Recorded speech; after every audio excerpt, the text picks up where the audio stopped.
Are you tired of the same old pro wrestling? Then check out the amazing action on Powerslam.tv, the biggest indie pro wrestling channel in the world. Get over 4,000 hours of the best pro wrestling events from over 110 of the biggest names in the industry from over 15 countries around the globe. Get your free trial today at Powerslam.tv. This is Jordan Grace, and you're listening to the Social Suplex Podcast Network. BWB, this is One Nation Radio. You better get it right. Rich Latta, James Boyd came to give them life. The Blackest Wrestling Podcast has come to kick all ass and drop it 6 feet if they're kicking trash. Word, let me welcome y'all to something different. And if you dig it, man, you should let some friends listen. We be getting it in, this on the regular, dude. Ravish and flow, but this shit rule. See, James don't rap, so I had to break it down. The whole network, man, we coming for the crown. Raps in the columns, I keep them both covered. Making the beats too, so the listeners can bump it. Hit us with the rating, yeah, I'm saying it's a 5. Before you hit it, talk, bob your head side to side. It's One Nation Radio, and this is the beginning. It's Rich, and I'm here with James. It's time to listen to One Nation. You got to unleash the power of the pyramid. This is Mike Sempervive from WrestlingObserver.com. Check me out on Wrestling Observer Live every day. And also check out your boys, Rich and James, on One Nation Radio. This is Kenny Omega. We're listening to One Nation Radio. Check it out, guys. These guys know what's up. Big Kenny Omega fans, and that's all that counts to me. Goodbye and good night. Bang. Ladies and gentlemen, welcome to this week's edition of One Nation Radio. I'm your host, James Boyd, and with me, I have Rich Latta. What's going on, man? Nothing much, man. We finally back with a new show here in 2020. Man. Yeah. How many our first real show this year. Yeah, how many weeks has it been since we've done a real show? I think it was the award show, which real quick, we need more votes on that award show. James, if you can link the voting form in this, please get your votes in for the One Nation Radio Awards. We would love to have as much, as many voices heard as possible in these awards. I'm looking at the results, and I'm just seeing some stuff that's going to set James off. I don't know if there's anything that's going to drive me nuts. I haven't looked at it that close, but if you guys could send those in, I would appreciate it. I'm pretty sure I know what you already mean, because it's something we already talked about before. Yes. Oh, of course. Yep. So look, you know how we always do. You know how we always do. If they're wrong, we'll just overvote them, or not overvote them. We'll just veto it, because clearly you were voting on shit you weren't watching. Yeah. Right. We've done that before, right? I think what we did was just be like, yo, this is stupid. This is ridiculous. This is what it actually is. Yeah. But we'll just do that, because I already know what you're talking about. And if not for you, that person wouldn't even been on the ballot. That you right? Okay then. So I mean, it is what it is on that one. But you're right. It absolutely is what it is. Good news for everyone, and everyone. I ended the One Nation Radio Awards review show telling you guys I was planning to get engaged. Of course, she said yes. So this is the first time I'm telling you guys. So I will be getting married probably in the middle of this year. So we about to, been waiting long enough. Did you see the expression on my face? I was like, oh, I had no idea. I'm learning things. Yeah. All right. Yep. So, So she said yes, and yep. So we're in a good space here. So besides that, we have a lot of wrestling to talk about. Wrestle Kingdom 14, right? Yeah, 14. I mean, 14 and 14 and a half, because they did 2 days. They did the damn thing. Initial thoughts on the two shows or whatever. I mean, that was a lot of wrestling. It's almost like 11 hours of wrestling. It was it didn't really bother me how long it was, but then just looking back how much time I spent on it, it was like yo, that was a real commitment waking up. And shouts out to Zach for hosting both days. Our one of our homeboys at his crib. 10 a.m. we get there, and we're watching stuff till like damn near 3 o'clock in the afternoon. And then after that, I'm like, yo, I don't even want to do nothing the rest of the day. It's like I just want to go home. Like I'm tired. I don't even want to play the game. Like I came home, tried to work on some music, wasn't working, and then it was just like, yo, I got fucking zapped. Wrestle Kingdom, it didn't something about this year just didn't it didn't hit me the way Wrestle Kingdom did in the past. Like it just felt like another good wrestling show, but I didn't get that like special feeling this year. I don't know, but just up and down the show. I thought like there was a lot of stuff that just didn't need to be on the card, like those 8-man tags can go to hell. The Liger stuff was fun to start the first day. By the time the second day came, it was like, oh, okay, I kind of get it, but I don't know. It was just kind of a out of the blue match there, and Liger's retirement, like that's cool, like no shade or anything, but it was like I thought that the retirement largely underwhelmed throughout the course of the last year. But there was just like a lot of like solid wrestling up and down, but I didn't get that special feeling. And maybe that's me not being into Tetsuya Naito like that. But it was just I don't know what it was, because I felt like and I think I told Josh and Jeremy about this in a group chat. I was like, largely, I felt like the shows were very predictable, and it's not necessarily a bad thing. I think there was like maybe one or two matches where I was like, oh, I don't know what's going to happen here. And it was like, you try to talk yourself out of, oh, just whatever, just let it, play out. Then it does kind of as you see. And I didn't pop for like a ton of stuff, because it was just like, I feel like I know where it's going. And, I'm looking at, the roster positioning and all that. And it's like we may have mentioned before, New Japan's a little long in the tooth, like with those matchups. And by that time, it was like, yo, I'm ready to move on, like to like some newer, like, matchups in this spot. And, but like overall, it was an awesome show, but not at the level of Wrestle Kingdom was in the past for me personally. Yeah, I mean, Naito winning the belt. Night 2 and night 1 leading up to this felt like fait accompli, right? Like we knew this is what we were headed to. We just didn't know what direction it was going to take us, but we knew like what the end game was. So I could definitely see some of that. Whereas opposed to previous years, you were like, all right. I guess maybe it's a little different for me last year, because I was just like dead set on like, yeah, Kenny's leaving. But aside from that, like, yeah, a lot of these things are kind of left in the balance.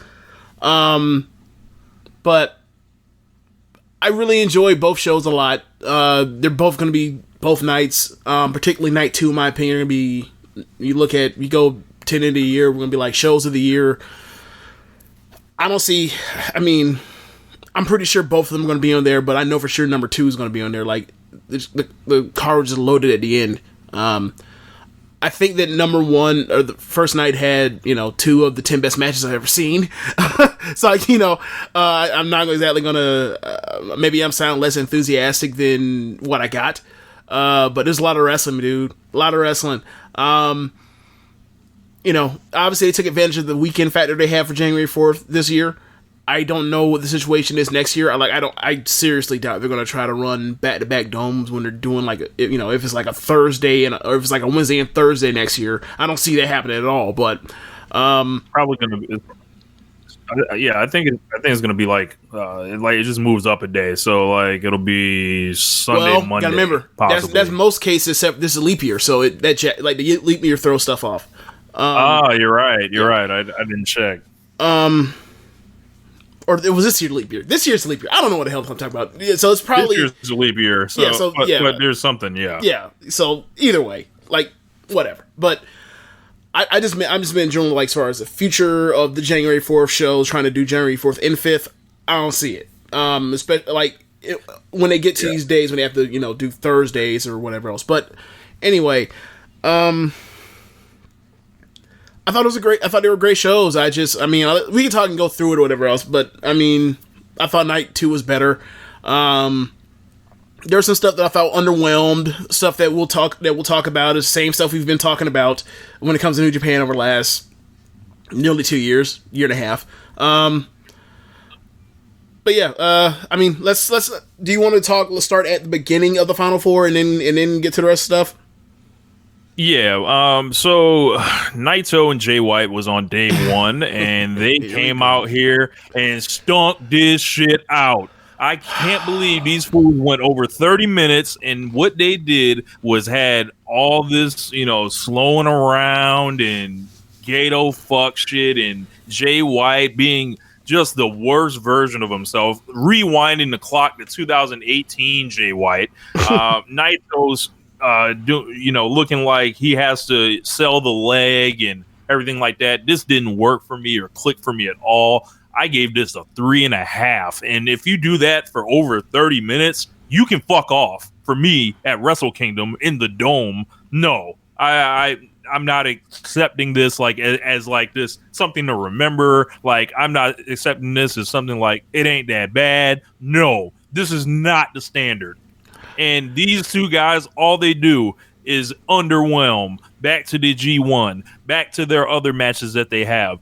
Why do we keep having this issue with Jay White? Why does he keep just having, bad chemistry with guys like Hiroshi Tanahashi, like Kenny Omega, like now Tetsuya Naito? Am I noticing something, James? Yeah, you're noticing it. Just for me, from my perspective, is I'm higher on the match than you were, but I'm not much higher. Like, I still gave it the same 3.5. The funny thing is, like, Josh, who, beginning of last year, after I lost my mind because I got the worst Okada Tokyo Dome match I've ever seen, he was like, he's really good. And he absolutely is very good. But the issue wasn't whether or not he's good, it's whether or not he's great. And he's a person that can wrestle great whenever he wants to. The problem is he don't want to. And that kind of affects me watching his wrestling matches when he don't want to be great. He has to be dragged. I'm kind of getting tired of it now. Yeah. I'm kind of getting tired of talking about Jay White and what he is now. Like, this is it. Like, there's nothing else to figure out. We have it after 2 years. Yeah. In this current presentation and constructed where he is the leader of Bullet Club and he has Gato doing this in his matches for him, this is what he is. For better or for worse. And that's the same thing when we talk about someone like Cody that also has shenanigans in his matches. Not these kind of shenanigans. Cody's shenanigans are better than these shenanigans, but still, nonetheless, shenanigans. So, sometimes it works out great. Sometimes you do get the G1 final, right? But that's mostly wholly a lot of that is based on stakes and that's then what I'm belts a lot of different stuff like that. And once that, that predictability factor is out the window, when Naito's going to fucking win and then go to day two, it's like you don't believe in anything. And then when you get to his match the second day, when there's nothing on the line, it's like, why do we care that you're cheating this hard? Yeah, that's what really killed it. But back to the first match from the first night. It's just... It's really funny to hear someone like Dave Meltzer, who has been a staunch supporter of Jay White over the last year, flat out say, match wasn't much of nothing, but the last 5 minutes were great. Awesome, fantastic. It was a 30 fucking minute match. Yeah. No, you're wasting my time at that point. Like, if you're going to only give me 5 minutes, Randy Orton, make it a 15-minute match. When Randy Orton only gives you 5 minutes, we complain and bitch about how, he's so slow, he's a relic of the past, he can't go, I want him out of here. Chad, for example, he couldn't make our roster for 40 for the top 40 in all of the WWE last year, right? Right. He cut him. He was like the last cut. Because, why? He only has a great 5 minutes in the last 5 minutes of his matches. Those matches are only going 15 minutes most of the time. Jay White went out there with 30 fucking minutes. I don't want to see that. I just don't. And, like, he's a dude that absolutely, my impression of him, it was so much higher after after the MSG show. Right. And, like, I was like, all right, I always said, like, let's see what he does in G1. He went on to G1. He had an unimpressive G1 again. It was better than 2 years ago, but he had another one that was unimpressive. And then he did this, and I'm like, I'm sorry, man. Like, 2 matches in 1 year isn't going to sway the day on me when they're pushing you as a top 4 guy in New Japan. I'm sorry, like, there's Will Ospreay, there's like, I'm not saying Will, there's Shingo, there's Ishii, there's like everybody. There's Sonata, there's Saber, there's like all these other people. Right. And then I'm watching this show, and then I'm seeing Shingo on the fucking pre-show. I'm seeing like Ishii just like, out there, and I'm like, and I'm like, this is wrong. Like, I'm like, this is like I can't explain this. Right. Right. And we talk about this when we talk about the Stardom coverage. When we do our coverage of Stardom, we talk about Hana Kimura all the time. About, you look at the top of Stardom and you look at what she does in the ring compared to the rest of the top of Stardom, and she's not there. Problem is, or at least the difference is, Hana is a merchandise freak. She sells a bunch of merchandise. People line up to see her. Tokyo Cyber Squad sold more merch than anyone else because off the strength of her personality and charisma and charm and attraction. You can listen to and you can listen to the crowd, and you can tell they love her. Like that match I just watched, it was like every time she tagged in, it was just like the air changes when she walks in the ring. Right. Jay White is a heel who's not like some super over heel. Like, it's funny. I do this out of bad habit just to see where I'm at, to see if I'm tripping and losing my mind. Went into the Google Trends, turned it to Japan, turned to last 90 days. He's not more over than Okada, obviously. He's not more over than Tanahashi, obviously, or Ibushi, or Naito. He's not more over than Sonata. He's in a tie right now over the last 3 months with Will Ospreay. Mm-hmm. I mean, I saw that match Ospreay just had with Hiromu. Obviously, he had to drop that belt, but I could have used some of that in one of my my last 2 matches in the Tokyo Dome. I could use some talent like that. And this is what we were talking about last year. We were like, look, man, obviously they're pushing him as a top gaijin. But Saber is a formidable challenge that has more experience in that spot. They want to push him like that. And Ospreay, he's never going to be as good as Ospreay. Ever. Right? And you see where we're at now. Like, while doing this never weight, open weight shit back and forth, he's caught up to this dude in the last 3 months. The dude was a fucking champion at the beginning of the year. Exactly. So, I mean, look. If the thing is, well, we have Naito and we have Okada and Tanahashi and Ibushi, we don't really want to turn anybody full heel. You want to have somebody in there with this dude that pisses everybody off, and he's going to beat some of the people that's set up for eventual time we beat him again, and that'll help further elevate whoever we want to do between Naito and Okada in the future. I can see that. Like, but to me, it's like, oh, so he's 90s Triple H. Yeah, take that shit to WWE. He's the guy that wrestles the guy. Okay, fine. Take that shit to WWE. I'm sorry. Like, you're not the Kenny Omega replacement. Like, you never will be. Like, I saw something funny on Twitter. Like, we can't ignore that. That's the elephant in the room. Like, you were positioned here to replace the best bout machine. Except you ain't having no best bouts. You ain't having no none of that. Like, it's a completely different thing. But like, do not ask me to accept this as just as good or the same. Like, gotcha. No, this is this is downward. I've never seen Kenny be like this in the Dome. What? No, like, I agree. And the thing for me is just I see what they're doing and it makes sense. But if you're going to do it this way, don't go 30 minutes. Yeah, just don't. Shorten that shit up. Shorten that shit up, and don't waste our time. And I don't mean like a thing of, oh, you're wasting our time. It's like, no, there's a version of that match that's a lot better if it goes shorter.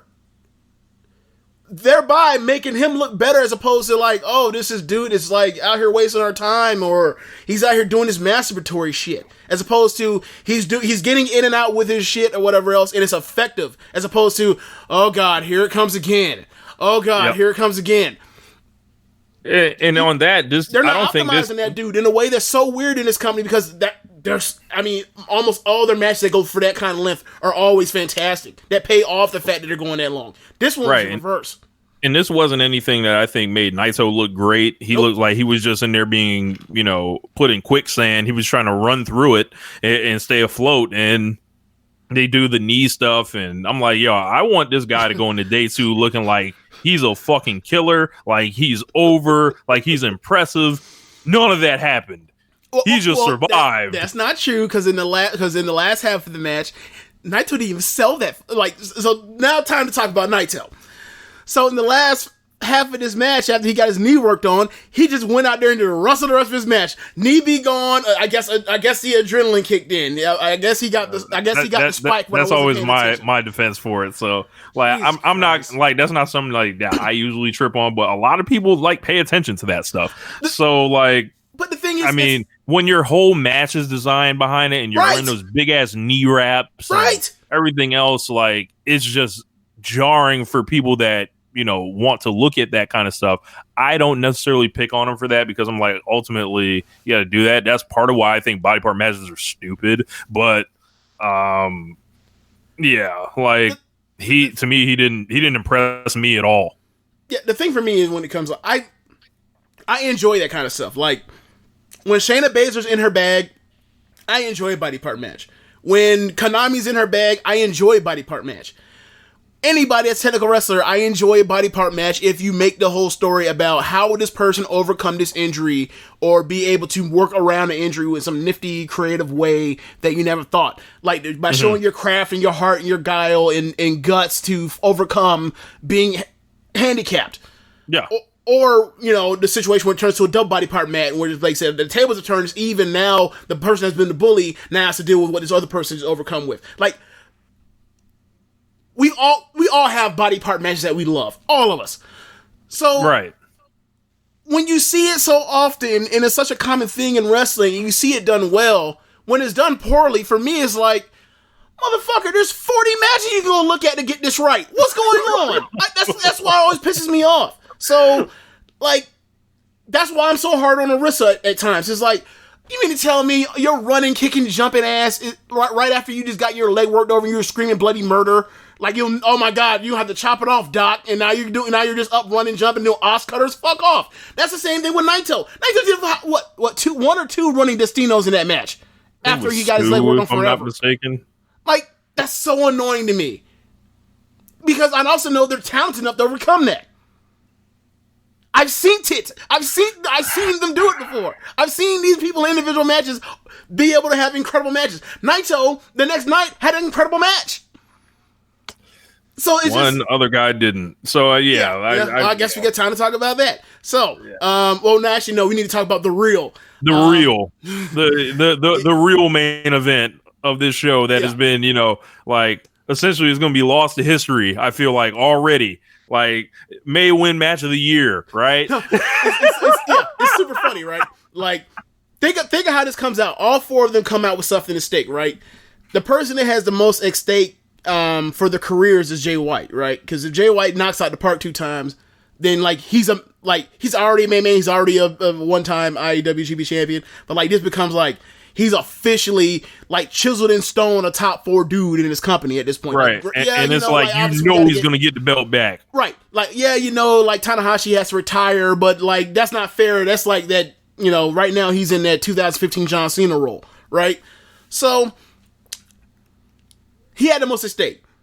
But you leave these 2 shows and you think to yourself, okay, so Okada's wrestler is like a gigantic frontrunner for Wrestler of the Year, right? Already. Right, already. Then Ibushi has one of the greatest matches of all time. In Naito's the champ that just beat Okada. And then Jay White's this guy that just like, okay. Like, I guess the thing you say, like, well, he beat Ibushi. I guess that's lone saving grace. Okay, so moving on to the main event of night 1. Jesus Christ. Like, it was so funny how we talked about this, about a lot of us. We're saying that after the G1 between Ibushi and Okada's like, wow, they just had a 5-star match. And it still felt like they left something to sing. And boy, were we all right. Everyone in the community was right about this. Everyone. Yeah. We're all geniuses. Every single one of us are geniuses. The listeners of the show are geniuses too. Look at all of us collectively being able to predict Kota Ibushi and Kazuchika Okada have a fucking match of the year candidate. Yes. Look at that forward. That foresight. Look at the foresight to predict that two of the 5 best wrestlers in the world could get together and have the best match of the year. Probably. Yes, dude. I'm so happy. I can't wait to watch this match back again. Like I'm not even gonna wait until the end of the year. I'm gonna watch it back sometime soon. It's incredible. Like murder and this match is ridiculous. Also, it wasn't really what I was expecting. Like you see Okada and Ibushi on paper, and I think okay, maybe we're gonna get like essentially Okada Omega Part 2, like where it's like hyper fast, athletic, and everything like that. This was a fight. This was a war. This was the slow, but I feel like fairly noticeable changing of Kota Ibushi's style in the last maybe 6 months or maybe a year or so, to where like he's still gonna fly, he's still crazy, but he's like standing in there and going, with like kind of a new style, a little bit like, I mean, the dude's 37, but he doesn't look like it. But I think he's in the transition. And what him and Okada did was just like very simple, but super dramatic. Right. And at the same time, like just it like the big moves like popped you a lot. Yeah. Like, I mean, there's an element of danger when he basically and great camera work in this situation. There were some little moments in Wrestle Kingdom where like New Japan usually always stellar camera work was kind of off, where camera directions missed spots, but them getting right behind Okada's back as Ibushi basically rains down like closed fist punches to a covered up Okada to where you can't tell if his chin's getting hit or not. It was incredible. You also have Ibushi sets up for the Bumaye, and he charges and then get the drop kick, and just like, Jesus, wrestling geniuses. Some of those kicks that he flattened Okada with after Okada, not a striker, was trying to strike with Ibushi, and then Ibushi was like, "Don't you ever?" Yes. And The Rock means ever try to like throw a punch or a kick at me. Yes. There was a moment where Okada goes for the shotgun missile drop kick and catch him in a Liger bomb. Ibushi's like, "Yo, these dudes, they set this stuff up perfectly." And obviously this would go and fit in line with your theory, Rich, in conspiracy theory that Ibushi and that ankle, not so much a thing as much as he just was tired of flying. Or either you can take it as this is all a work and this is how you want to transition his style, or you can say he learned a different way on how to work and have the same effectiveness of matches while doing less flying with the ankle. Yeah. And Ibushi, you had him doing the V trigger, so like him and Kenny's last big match, like he did Ibushi's move, and then he tried Kenny's moves. I enjoyed seeing that because I think that's kind of like the unspoken thing here, and I hope this match doesn't get lost. Like this ain't getting lost to the annals of time, like because the Naito title win is just gonna overshadow it so much, and this was like my.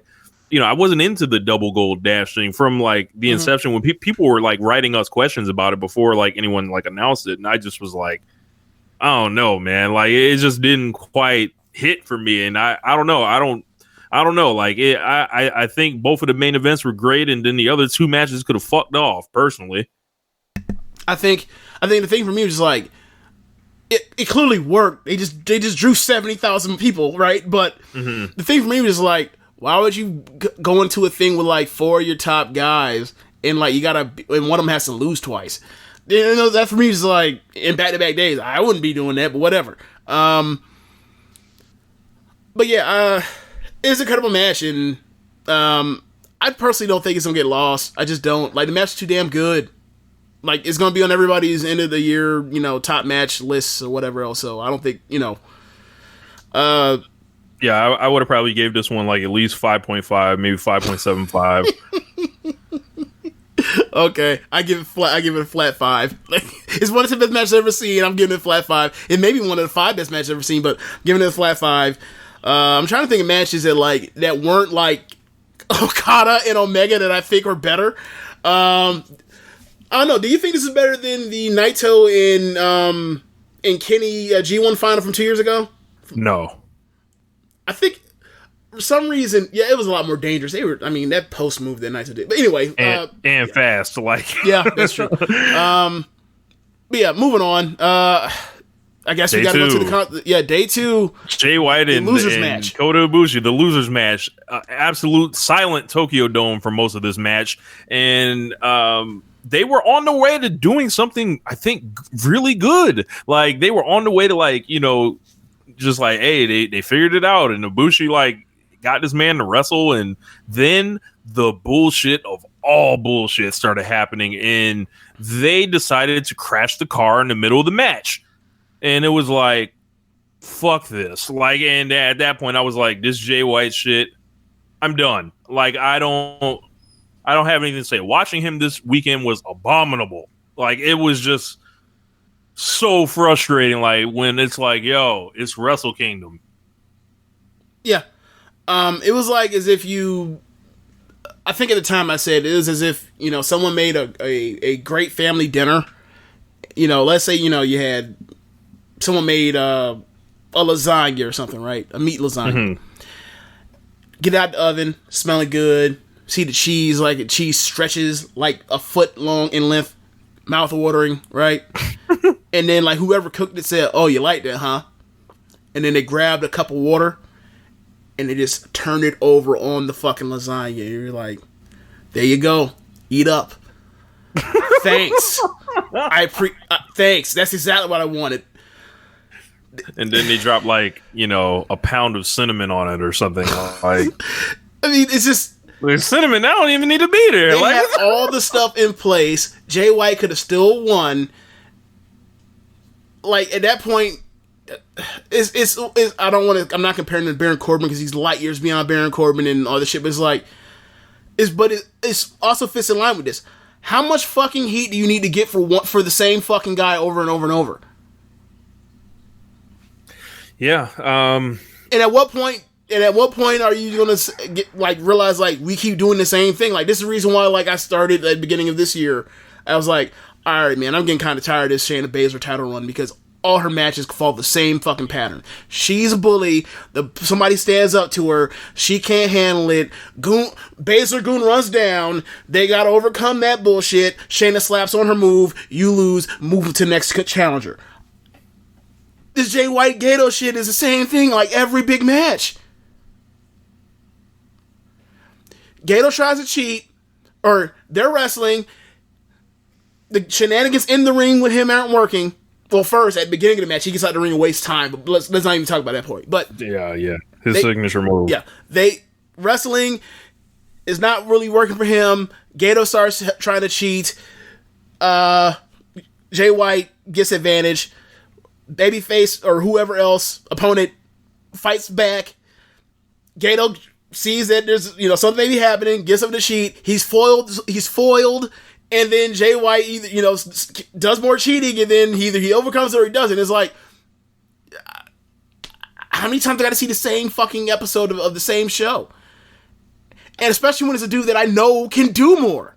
He showed it last year. You know what I'm saying? That. I just find it to be just frustrating. It's not creative. And I don't mean frustrating in the good way of I can't wait to watch another one's matches. No, I mean frustrating is okay, I gotta eat my vegetables here.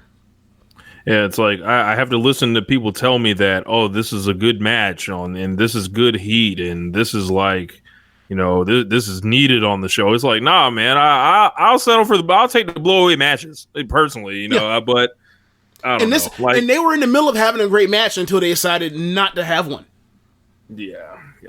Poor Ibushi. I felt bad for Ibushi watching this. It was night after that match, and then you got to come in here and essentially get subjected to this Gato fuckery to be able to actually get your story on the road now, because Ibushi 2018 makes it to the G1 final, loses, then gets Wrestle Kingdom or wins the G1 this year, gets the Wrestle Kingdom, now he loses. Now next year, hopefully, will be, Ibushi's time to, maybe, get a win there or something like that. But they're going to have to figure out this whole thing. But I guess on to the main event of night 2. Tetsuya Naito wins over Okada in a very good match for both belts, and he's the double champion now. I think people were smoking crack rock that are like putting this on Cage Match. I think I saw it was like a 9.7 rating. I was like, no. Yeah, like for example, for reference, like 9.7 is like a higher rating than the Cruiserweight title match or Ibushi versus Okada in the main event the night before. No, those matches are not on par. Like, this is a match. This is a norm. Listen to how like spoiled we are. This is a normal 4 3/4 to 5-star match. Yes, this is a normal match of the year contender type match, but it is not one of the all-time great matches you've ever seen in your life. I don't know. I mean, obviously, if you're into Naito, you're going to rate it that high, but it's cap. Like, it was a great match. Yeah, it was a great match, absolutely. But what was one of the greatest matches you ever seen? I don't think anyone's watched a bunch of New Japan would say that. That's that opinion I would respect. Yeah, I think people are, like this Naito thing it's lasted a long time. Yeah. Like, and a lot of people have gotten into this 2 years and longer than that. Yeah. And for me, he's never been the most impressive guy. He's never been on the card and it's been like, yo, the Naito match is like where it's at. Like when he was on the shows with I started watching at Wrestle Kingdom 9. Uh-huh. He wasn't in one of the 2 best matches on that show. True. Wrestle Kingdom 10. He wrestles Goto in a nothing throwaway match. And of course, he's not in that one. Wrestle Kingdom 11. Okay, you're standing up to Okada and Omega. And then what other matches there? Naito and Tanahashi. Very good match. It don't stand up. Like, it's not one of those 2. And then also Hiromu Takahashi and Kushida. And then there was Tomohiro Ishii and Shibata, I think, on that show, if I'm not mistaken. That might have been 10. I'll have to look that up. Wrestle Kingdom 12. You like the main event like that? Was 10. That was 10. I'm pretty sure that Shibata match was 10. Okay. So the 11 was probably Goto and Shibata then. Sounds about right. So Wrestle Kingdom 12, I think Kenny and Jericho was the one everyone was talking about at the end. Then you start adding in stuff like Dominion, and then you start adding in like the G1s, like, and all that stuff, and it's like he's never the most impressive person. Like, when we start writing this all down, so for me, I never really got into the guy like that. And when I would see like all the the crazed LIJ stands, as we come to affectionately call them, it's just like, all right, man, just hurry up and get it over with so we can, we can either we can get him some good opponents to like really make it click for me or what, because I feel like the dude's breaking down. I feel like he's not what he was, like, because while saying like, hey, he wasn't the most impressive guy then, I don't think he's definitely not the most impressive guy now. Yeah. So I think the thing for me was like, I believe you're right as far as, yes, he almost never has the most impressive match on one of these big shows. The thing for me is that when you put him in there with like some of the top 6 guys, right? His matches are absolutely incredible. I mean, I'm not saying that that's not what you would disagree with that. I believe you believe that too, right? Yeah, and then there you get into the whole thing of like, if it's not one of them people, we don't know if he's gonna try. Like, we don't know if he's gonna like just mail it in like the G1. Like, he'll mail this shit in all the time, and then it's like, I don't see Ospreay mailing it in. Like, I don't see Ishii mailing it in. I don't see Shingo mailing it in. Right. I don't see Sonata mailing it in. I think some people would argue about that, but I don't see Okada mailing it in. Like, I don't see a lot of people. I don't see Ibushi mailing it in. The only time I see Tanahashi mailing it in is tags, and then also his phantom yearly injury. But when he comes to go, the Ace is ready to go. The Ace showed up to the Dome. Yeah. I think the thing for me is just like, he was in one of the he's in one of the 5 best matches I've ever seen. Like that G1 match we talked about earlier, that G1 final with Omega. So like for me, just like I'm never like outright just saying like I'll never be at the point of like being tired of him the way you are. And also like I don't watch him as New Japan as you do. So that might also be what plays into it. But the thing for me is just like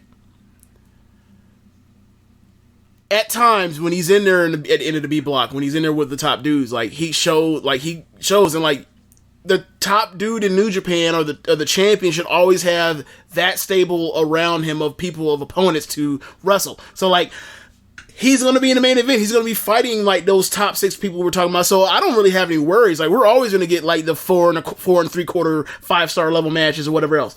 But I do agree with you. Like yeah, he's not a go hard at all. And for somebody that's not a go hard to be in this promotion, it's kind of weird because like all those dudes are wired differently than that dude. And I don't know if that's by design of that because that fits the gimmick after what happened to him, or if that's just flat out like, yeah, man, you come over here and you can drop in your fucking head 20 dozen times in the span of a year, and you see how much want to you gonna have. So so that's definitely another thing is like he's not the wrestler he was 2 years ago. I felt like he tried a lot harder 2 years ago. He can still top out and do what he did at or last night. Or Sunday night or whatever, but I feel like if they were ever going to get to this is time and then like move on from now. Like imagine if they had waited another year on this. Where would he be now? You know what I'm saying? NXT. Like if you ask me, they should have just belted him at Wrestle Kingdom 12, right? Like you could have done that, had your run, moved on from there, and then maybe we would figure something out or whatever else. But they decided to go this route, and it happened to work out because they, by that point, Kenny had came and went, and we had pushed Jay White for a full 18 months, 2 years, a full 2 years, and we got him to that point, and he's showing a lot of promise. But I mean, we're just I'm just totally like unattached to the Naito thing. I'm just seeing him as another guy just like the rest of the other guys, and I like watching him wrestle. So I don't really have that attachment of like, oh my god, he won and this is 2 years of story building, I'm so into this and I'm so happy or whatever else. And a lot of people are, so like I'm not going to shit on them for that, because like at the end of the day, dude had a kick-ass match in the main event, and so like I have nothing to say. It's just that Jay White match the night before really just ticked me the fuck off, man. It really did. But yeah, yeah. I mean, I don't know what you're talking about. I mean, we covered the top 4. I mean, do you want to talk about because Kazuchika Okada, I think Okada was the guy that and you look at that top 4 and knows that he made this whole shit go. Like he showed up both days. He didn't allow his match to get infected with anything that didn't work. That man said, "Keep Jay White the fuck from around, fuck away from me." Yes, I dealt with that shit last year. So yes, he did. Yeah. So like, I think excellent night for Okada, and one thing I would like to make note of, we were talking about how Naito just said, "Screw that." Or screw all the legwork that he just did. And that's another thing about that match I was talking about at the time, and I just remembered. The Jay White and Naito match wasn't even about those two and what happened in the G1 in the block final. The final of the block B. The whole story was about like, oh, I beat Tanahashi for the title last year, me being Jay White, and you used to be like a wannabe Tanahashi, so I'm going to work over your leg and then put you in the Tanahashi tap out. And then if I had tapped you out, I would have called it the Tetsuya tap out.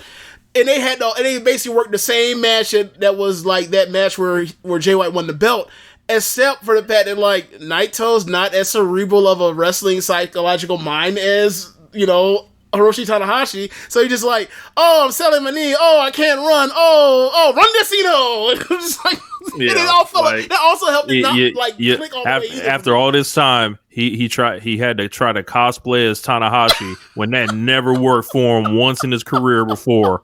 Yeah, but I brought that up. I brought that part up because I had said to you, like, at the beginning of the match, where like Okada kind of like works kind of heelish because everyone, like most people, are clearly in for Naito, and he starts working over Naito's leg, and then they start wrestling, and I was like, okay, oh god, they forgot the leg work. They forgot the leg work, and then we get to a part where like after a couple minutes go by, Okada gets the advantage. He starts working over that leg again. He starts like basically doing like the lean lift drops or whatever else. And then like Naito hits the Destino, but because he hit the Destino, his leg hit the floor, hit the mat. And then like so he had to sell the knee, and then he had to struggle to get to Okada for a cover. And it was perfect because it was like that's why that man went to that knee again, because he's like, he knows that like Naito's about to fuck around and do this nonsense. He's about to make this match look bad. You're not about to ruin my match, Naito, with you and your bad habits. I'm going to make sure this match holds together stylistically. So props to Okada for being the greatest.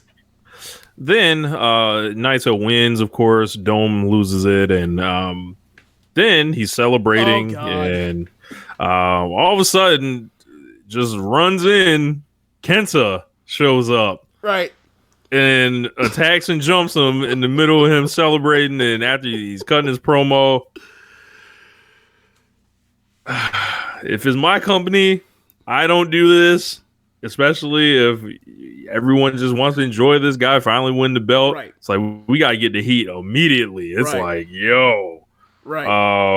Now, I remember after Rio won a title, this upset you a lot. Yes, because I was fucking dumb. I mean, I didn't know what was happening, so I was like, whatever. But this is the main event of Wrestle Kingdom, and this is like this thing that has been built to for X amount of time, and I don't know why you can't do this at New Year's Dash, personally, but yeah. Enjoy those Kenta Naito matches, y'all. I think they'll have good matches because like Kenta is going to beat the piss out of him until he decides to wrestle. But yeah, I absolutely agree with this. Like the thing with the Riho thing. Oh, by the way, like when that happened, right? That was the October 2nd show, right? Yeah. With Riho and Nyla Rose. Yeah. So like, have they interacted since? Yeah, last week. Ah, okay. That's right. She beat her up again. Put her through a table again. Beat her up again. After losing again. I'm sensing a pattern here. Anyway, yeah, so, yeah, you're right. You built towards this for 2 years. All the crowd wants to do. Like, it had a great match. Naito has just beaten Okada. Crowd's happy, super happy. They've been waiting for years, literally years for this. Across the whole fucking world.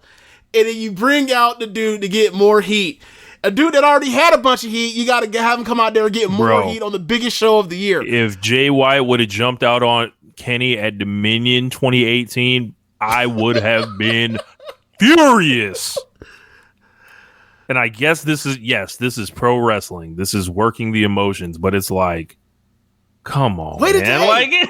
Wait a day. Like the whole point of getting heat is for a payoff, correct? Oh, they got the heat, so the payoff better be real nice. But my point is, you beat him, or you sent him packing 2 years ago at Wrestle Kingdom.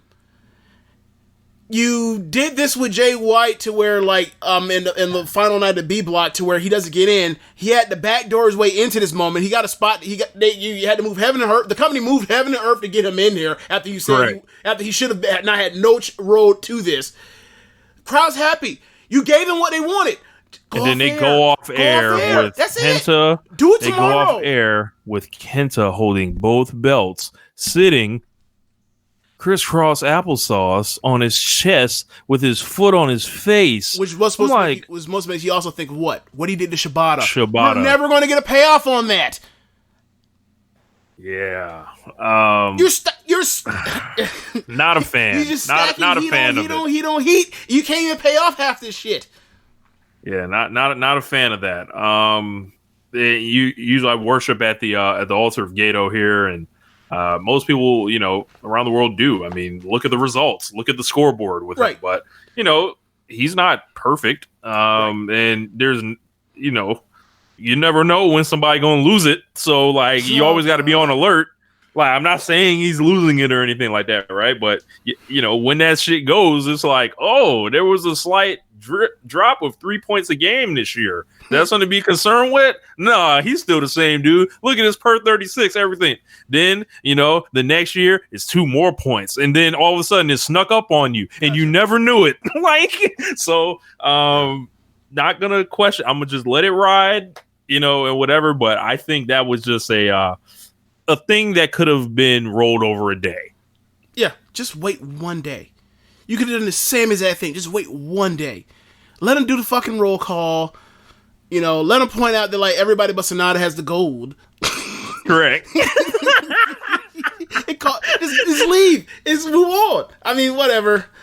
Like, we all... Okay, so, do you think he's getting the white belt? I think he's just going to hold both of them for a while. That's what I would do, too.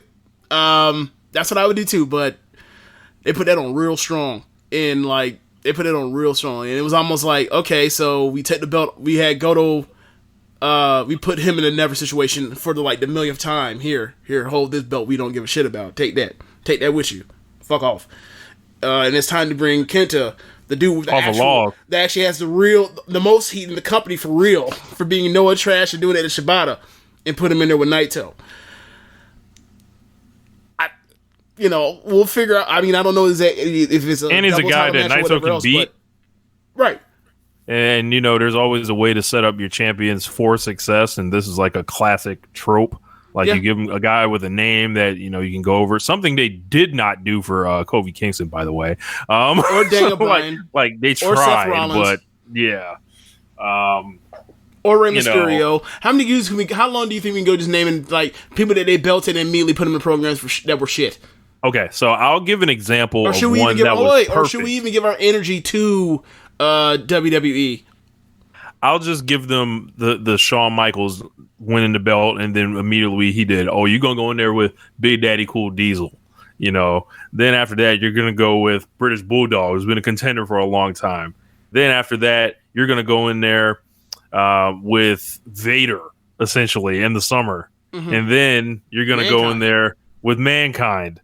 And then you're going to go in there with Sid, like, and then finally drop that fucker, like, you know, by that time. Like, if you just look at the style of opponents, I'm trying to figure out, like, the pattern who could be. I would have never saw Kenta coming personally, but it makes sense. So I don't know who all is going to go there. I think Tanahashi could challenge for the title at some point this year. I think... I can see that. I think... I'm trying to think. You don't want to do... You don't want to do... You don't think it's going to be Dominion, do you? Not sure. I haven't figured out what they're going to do at Dominion yet, but it's probably going to be Okada or Tanahashi. Okay. So, just my prediction, but I could be wrong. So maybe they're, you know, break up LIJ or something. Who knows? But, you know, maybe Will gets a shot. So who knows? Or maybe Jericho again. Maybe Moxley. You know, he does have that win over Naito. That's true. He does. But yeah, I guess we got to talk about the rest of the show, and you know, we're just alternate, you know, through the days or whatever. But I think the first place we need to begin the Junior Heavyweight Championship match. Yeah, Rich Latta's Pro Wrestling. So okay, I gotta get some specifics on Rich Latta's Pro Wrestling. 1 minute it's a bunch of flips and lucha basically, and the next minute it turns into Tomohiro Ishii and the brawling and the strong style. And let me finish. Let me finish. And then like, so at what point do we just say that like Rich Latta's Pro Wrestling is just great wrestling and just call it a day? Instead of you you've invented pro wrestling, right? Yeah, like that's what this goes down to. This is a brand name like Pepsi. You know, you gotta, it's a brand name, sir. You gotta, it's a lot of the same. You know, you can call great wrestling a lot of things. You can call great wrestling a lot of things, but you can also call it Rich Latta's Pro Wrestling. Are you done? Are you done? So, you know, like the Ace, I've explained this before. So it's like a record. You know, on one side, you got your high flying, fast paced, You got your Will Ospreay, your Kenny Omega, you got your Young Bucks, you got all that stuff right there, right? Your Rey Mysterios, your Lucha Libre, everything right there. Super fast paced, Andrade kicking out of everything, AJ Styles in his prime, different stuff like that. And then on the other side, you got Tomohiro Ishii, you got fights, you got real men running it. So, yeah, that's what it is. But Hiromu Takahashi and Will Ospreay. Can we not talk about the Wrestle Kingdom, please? Hiromu Takahashi and Will Ospreay. Oh, such a wonderful match from start to finish. Ospreay came out with the crazy gear. Hiromu's back, and if this was Will's last stand as a junior heavyweight, take a bow, sir, because yeah, you earned it. You put together a hell of a year, and Hiromu's back, and then he gets to be the junior champion. And as you can see, the company, like, this guy's still a huge star, still going to be a huge star, and he's still great. Yeah. Now, I was talking to Murray, who unfortunately couldn't make it because he has, he has stuff to do. But I didn't watch New Year's Day. I shouldn't have the time to fit it in, but he had told me it looks like the direction they're headed towards is the rematch. Part 49 of Dragon Lee versus Hiromu. I can't wait. I can't wait for me to freak out and talk about how dumb they are for the stupid shit they're doing in their matches. One of them's gonna fucking die. And look, they already had a match where one of them broke one of the other one's neck, and now they're gonna continue doing more dumb shit. And I'm gonna be like, this is fucking stupid, irresponsible. 5 stars. I already know what's gonna happen. I've seen this before. All right, so yeah, but back to the match. There was so much great, incredible stuff that happened in this match that I can't even recap it. The only thing that really sticks out to me right now at this point is Sasuke special, German suplex, lands on feet, charges, belly-to-belly throw through the rope, Sasuke special. Like, this shit was incredible. Like, it's like, when do you sit down and think about that shit? And, right. Like, I don't... Like... Yeah. I saw somebody in his cap, but I saw somebody say, I've never seen somebody get thrown through the middle, or somebody like goes running, charging, and ends up like fitting through the bottom or the bottom and middle rope. And I'm like, I've seen Ospreay do that before. I'm like, not even that. It was like, Humberto Carrillo does that for his interest every fucking week. Right? I'm like, whatever. It is what it is. Like, I'm just, whatever. But Kofi used to roll in. Kofi used to roll in like that. Yeah. I'm like, I've seen people do that. Relax. Whatever. But yeah, it was an incredible match. Like, the beginning of the match is like that opening sequence. Like, that's another one of those Shingo and Ospreay sequences from the Best Super Junior final, where it's just like, it's incredible. Like, once Will Ospreay is in a wheelchair and is done with pro wrestling, he's probably going to end up in a wheelchair. I'm sorry to tell you, he's a fucking psychopath. But when he does, he needs to be like Marvel or not Marvel, but like Disney or Warner Brothers or whoever. Like, he needs to be a stunt choreographer for action sequences in movies for action, because that dude's a fucking genius when it comes to this. Like, do you know who coordinated like those the Black Panther fight sequences? Some of them. I feel like I've heard the name before. It's gonna be someone I recognize. Somebody you're gonna be. When I tell you, be like, yo, that's right, and that was shocking at the time. It was Shad from Crime Time. Right. Shad from Crime Time. Right. Look, no knock against Shad from Crime Time. If once we get Will Ospreay at the helm of some of these action sequences, we are going to... Look, they're already making more money than God. I don't know. They're going to be making ridiculous amounts of money. Like, these are the best actions I've ever seen. Well, the dude that did this, you should watch him wrestling matches. Like, that. So, what? Besides that, let's move on. Yeah, man, where do you put this match in your mind, of like matches off the top of your head that you can think of that you remember, like, as far, because this match is just like the main event. It's like, yo, these are like 2 of the top 10 matches I've ever seen. I'm probably like, 5.5, 5.75, like same like kind of level there. Yeah, I would probably say within like the top 10 or 15 that I've ever seen, and easily, like, it's like This dude just rolled out of bed and did this shit. Like it felt like they weren't even like, breathing hard. Like they weren't like, it was just like, yeah, we're here. This is what we do. Yeah. What this is Hiromu's like his 4th match? Yeah, this is 4th match back. Ridiculous. He broke his fucking neck like less than 2 years ago. Yeah, so like that tells me that he made sure he was 100% before he came back. He didn't rush. He put in plenty of gym time and, reinforced that fucker, and he was ready to go. Yeah. And now he's about to go fight Dragon Lee. I can't like Sleepy Brown says, I can't wait. I can't wait. Oh man. So Chris Jericho versus Hiroshi Tanahashi. I fucking love this match. Yeah, like I feel like this was the perfect combination of veterans that realize they can't go like they used to, plus a little bit of smoke and mirrors, plus geniuses of psychology and storytelling. 4.5. All to work together. I'm just like 4.5. Yeah. Yeah. Chris Jericho, yeah. It doesn't matter what he looks like. It doesn't matter that his belly's a little big. It doesn't matter that he moves a little slower. It doesn't matter that he's not cosmetically pleasing for you jackasses out there that are on Twitter. You can't wrestle like that. You can't, you can't run down the street without breathing heavy. So what are you saying? Yeah, man, this was fucking awesome. Like, It was so smart. It was so everything you expected from these guys. I was calling the spots before they happened, but it was like, this is what would happen with these two guys in there at their ages and, what they have. This is what's going to happen. And you saw Tanahashi going for it, doing the high fly flow, from the outside of the ring. You saw all the dragon screws. You saw Jericho doing, the drop kick and just so many, spots. Saw that beautiful gold belt, that AEW championship right there on Wrestle Kingdom. So Jericho ended up getting the submission win. Yep.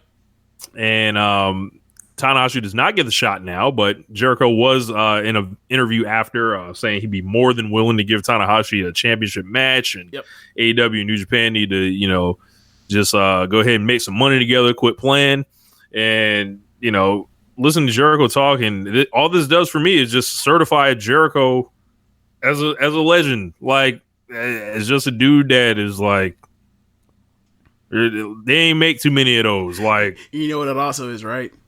What? Yes. Can you please give me main events against like New Japan main eventers instead of Hangman, please? That's also what that is too. He's like, look, man, I'm like, no disrespect, but like that dude ain't ready yet. I need dead on ringers to come in here and help me, propel this fucking company. Because we got this one fucking guy I can do it with. He don't even want to do promos. At least I can sit Tanahashi or Okada down and have him sit down with an interpreter and put subtitles on that bitch or go face to face with him or whatever else. This other guy, he wants to sit with his one of his friends and pretend like he can't lift 45 fucking pounds or 65 fucking pounds in the bar. Please help me. Help me. What Jericho out here doing? I can't do this by myself. I'm not an island.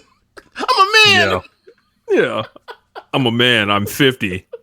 Yes, damn near. But this was awesome. I thought Tanahashi was excellent. This was everything I wanted with these two. I would watch these guys wrestle a million more matches. So I hope we see another one. I didn't really talk much about the match, but yeah, I pretty much echo your same sentiments. I enjoyed the match so much, and this probably my favorite. Like, I don't want to say old timer match, but I'm going to say old timer match that probably that I've enjoyed so much because of it was a great match, but it was also silly on a way to get there. Like probably since WrestleMania 31 between Triple H and Sting, we're just like, bro, when Tanahashi like mirrors, twice. Yes. He did "Come On Baby" to his face, and then he did the foot on the chest, "Come on, baby," and it was just like, yo, like these dudes talked about this shit. It was like, all right, I got a couple of things in mind. All right, we'll figure it out. You do what you do. I'll do what I do. And right. Yeah, it's a perfect marriage. It's a perfect marriage. Like we were talking about in the year-end show for AEW about how the Young Bucks versus the Rose Brothers didn't really mesh because like it felt disjointed because they couldn't come up with a common ground. Mm-hmm. Jericho and Tanahashi absolutely found a common ground. And it also is like, while I watched this match, it made me think like, yeah, Nakamura left for WWE, but the perfect person for New Japan that should have gone to WWE was Tanahashi. Like when you see like, okay, Chris Jericho, the rock star. What's a rock star to a motherfucker with an air guitar? Like, this shit was hilarious. Like, this Tanahashi is the best. And I hope he wrestles forever. And I think, honestly, like, he's almost, this is almost like an insult to Tanahashi, but I mean this in like clearly like on a higher level though. Like, he has like a game that translates where he'll be doing this forever. So actually I was going to say Paul Pierce had a game, like he could just like, seem like he could have played forever. Oh my God. I'm going to use a better version because he's a better player. Remember how it felt like Dirk was going to be able to play till he was 50? Because he was so tall, he had the post game and everything else. Like, Tanahashi, all Tanahashi has to do Say Tom Brady. Say Tom Brady at least. Sure, Brady. Yeah.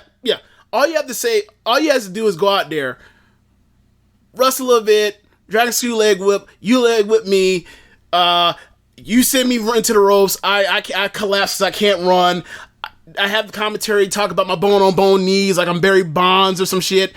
Then from Sling there, blade. like I'm gonna high five flow, sling blade. I'm gonna sell my knees, whatever else. German suplex, dragon suplex. Right. I'm gonna slap the shit out you, and then somebody's going away with, and then we're gonna start selling submissions, and we're gonna sell. I'm gonna fire up. His matches are so simple. They work all the fucking time. This man's a genius. Yes, and it's like, yo, you keep doing the same thing, keep getting results. It always works. It always works, and you ain't even got to change like too much. He always throws a little something different in there. And how many times I'm gonna see that man do a high five flow to the floor, and I'm just like, oh God, his knees. How many times is he gonna do it? He does it. He's fine. Right. It's all work with Tanahashi. Yep. So where do you want to go from here? What else Moxley? is on there? Moxley, yeah. We talk about Moxley Archer. These guys had a barn burner. We like this match more than most people apparently. Yeah.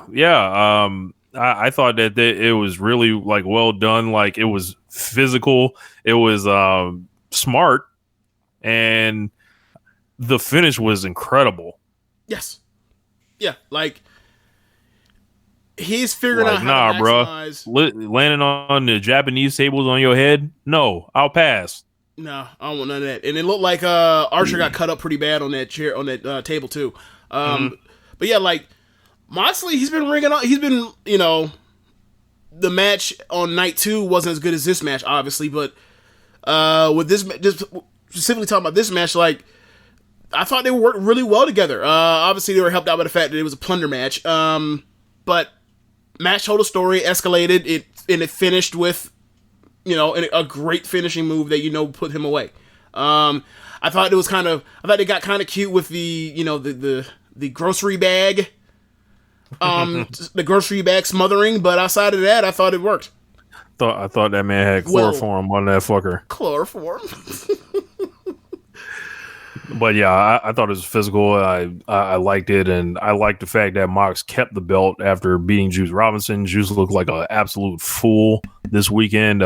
He's got that weird stage where he doesn't quite know what he wants to do with his hair yet, so I'll cut him some slack there, but I'm not cutting no slack for that fucking mustache that he came out there with, and then that cop hat looking like, extra in Boogie Nights or something. Like, just, it's a real, I don't even think they would allow that in Studio 54, but I was going to say they love some Studio 54 shit, but nah. They would be like, nah, man. bro. Like, nah, man. Like, he, I don't know, man. Like, to me, Juice didn't score a lot of points this weekend. I'm not going to disagree with you. Like, I think the what people were talking about with his match with Moxley, like, I think that match was good and physical, and I thought that was a match I give 3 stars, but people were talking about it as if it was like the worst of the worst. So yeah, I didn't think it was that bad, but yeah. It also doesn't help that like apparently like he was positioned in both nights, and like at the time where like people got up and left. to get concessions. So I guess it was like he got like basically the highest like non-important match on the card in both nights, and like there you go. Like I guess we finally found the death slot in New Japan cards now. He's like, oh, there's 4 big matches. Oh, you're 5th from the top. Best of luck, brother. Yep. So looking at night 2. Well, wait. One thing. We'll get to it because that was night 1. We'll get to it. Sorry. Yeah, so looking at night 2, there was also Goto and Kenta. I missed the first couple minutes of this, but they came back at the end, and Hiroki Goto, rides again, gets the never belt. Yeah. These two beat the shit out of each other from what I saw. Yes. I love the last half of this match. Like the strong style division. Yes. It's like, me, like to say I'm watching these Kenta matches at this point. I'm just waiting, like, when is he going to get to a point where he's in a slap battle or whatever with somebody, and then you see it coming, like somebody has the advantage on him and is winning a slap battle, and he's going to turn the tables over when he just basically, somebody goes to throw and he just outpaces him to the punch and just staggers that person. I love that so much. Like, it's fucking haymaker. It's incredible. So, obviously, we have Goto. He's a never champion. Again. Who is he going to fight in the mid-card? Who do you think? So, based on New Year's Dash, it looks like it's going to be Shingo that's going to be going at it with Goto. So, that's right. I welcome it. I'm more excited for the Never belt than the IWGP belt. So, do you remember their the last when night he turned of the him inside when he turned him inside out with that clothesline? Yes, like I mean, they already had a banger in the G1 last year. It's for a belt, quote unquote. Like, they're gonna have a war. It's gonna be great. Like, Goto is really good at having like mid card bangers, but it's the mid card people forget. Yep, Goto. I was rooting for him, and he got it done. So, Sabre and Sonata had a match for the British Heavyweight Championship. Yep. This only went 12 minutes, but this was awesome. Yes. This was super fast-paced, technical, and showed a whole bunch of skill, and it was just like, that's what I want on my Wrestle Kingdom undercards. Yes. See, now, this is like the only good pro wrestling in the world that like doesn't necessarily qualify immediately as like Rich Lotta's pro wrestling, right? This is it. Like, you're having a technical wrestling match. Oh, that's cool. Like, I love this match. I was happy to see the match because I love their matchups from last year, and this was this is right in line with the other ones. I could see them. I could watch them wrestle all the time. Yeah, I would have liked Sonata to have won this belt or whatever else, but I mean, I guess they're right now they're trying to focus on keeping Suzuki-gun strong now that apparently we're going to keep Suzuki around. So good for them. Oh yeah, I forgot about that. Suzuki jumped out on Moxley at the end. I thought we were going to talk about the Juice match again, but okay, yeah. Yeah, they did a big angle at the end of this, and it was really cool to see because the whole crowd wanted it. Suzuki came out, and you could just see it all in his face, like, yeah, this is hot. And New Japan, give the people what they want. Yeah. Theme of this show. Yeah. I mean, there's much to say about the Kenta thing at the end of night 2, but I thought for the most part they set up stuff very well. You see the future programs and the direction they're headed. It looks like they're heading towards somewhere fun. I'm not too thrilled about hearing about Okada and Taichi. But yeah. So you're gonna have to see the improvement of Taichi. Yeah, I'm actually kind of intrigued by that. So is this gonna be a gimmick about like Okada? Like, please don't Okada show up with the Okada. with the Please balloons? don't wear the pants. Okada, please don't wear the pants. And Taichi, the people want Taichi to take the pants off. That'd be funny. Like, oh god. Anyway, that'd be funny. I'm trying to think of other matches that need to be discussed. Like the junior match. The junior match. Junior tags? The junior tag match. Yep. This that was a good match. Yeah, I like this a lot. I think I gave this 4 stars, and I think I'm a little higher than most, the other ratings. Not But by this much, was though. like, super. This was ROPW. This was fast paced. This was, a lot of good tag team work. El Phantasmo was excellent. Yep. It did a moonsault for a back scratch. I've Yes. never seen no assholishness like mixed with athleticism. I've never seen nothing like that. That was excellent. I wish Josh was there so I could just stand up and howl and fall down God. laughing and then be like, "You think this guy's not good?" Yeah, like I don't think I've ever seen Phantasmo in like worse than like a 3.5 star match. Like, granted, I haven't watched much of him, but like every match I've seen him in, like, it's been a very good match at the least. This is another one of those. It is funny, like from what I know of El Phantasmo, and like from what the number of times I've seen Taiji Ishimori, is like those dudes are totally overqualified to be doing tag team juniors action. Like, these two are awesome. But, it worked. I mean, I wonder what, the Bullet Club thing, I wonder what's next for them. Are they going to be just going back and forth again or whatever else? Like, are El Phantasmo and Ishimori supposed to be like the new, like, what was the tag team? Kanemaru and Desperado? Is that going to be like the Bullet Club version of that? And they just keep going back and forth and back and forth and back and forth and back and forth. But yeah, like, good match. And, I'm sure there's going to be more of that with between those four. Yeah, so should we talk about these Liger matches now? Are we going to talk about them for anything other than comedy? No. All right, fine. Let's talk about it. Bro, that first night when all them old dudes came out there, yeah, boy, I thought this was going to suck. Yeah. It did not. It did. It was fun. It was hilarious at times, especially when your boy Sano, yes, out here was like, fuck it, I'm in the dome. I don't know, this might be the last time.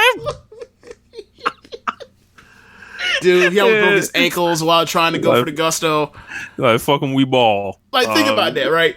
He's like, yeah, I'm gonna do it. I might almost land on my head doing a tope and getting my feet caught on the ropes. I might almost break my ankles jumping off the top rope. But he did that. He did all that while knowing he had a match the next day. What would have happened had he broke his ankle? Bro, yeah, I mean, they would have had to have one of them other old dudes. They had to bring out, it'd be like, hey, Tiger Mask 4, can you go again? Please? Yep. Please? Yep. I mean, okay. I like the day one match better than the day two match, strangely. But, obviously day two was like wrestled better and everything like that. Yeah. But day one was like symbolic. Yeah. It's like, I think the story is that Liger saw those two wrestling and was like, can't keep it with that, time to retire. Like, he pulled the Kevin McHale, talking to Robert Parrish, like, when Shaq is destroying them as rookie. He's like, well, it's time to get in the league. We got these monsters, we got this monster out here. So I guess that's the symbolic story of like, okay, I'm handing it down to you two, and it's also really cool because, Dragon Lee is actually signed to New Japan now as opposed to being a freelancer that's coming in and out. But yeah, I mean, aside from just the symbolic nature of it, like in Hiromu pinning him, like he handed it down, and I thought they treated Liger with the respect that he deserves for being one of the greatest of all time. So I was happy for him. Yeah, and then I wasn't too sure about everything, with how they were doing the old timers match, but then you see it, and then you see what all those wrestlers probably meant to New Japan at that one time, what they meant to Liger, and it was just like, oh, okay, I get it. This is perfectly welcome.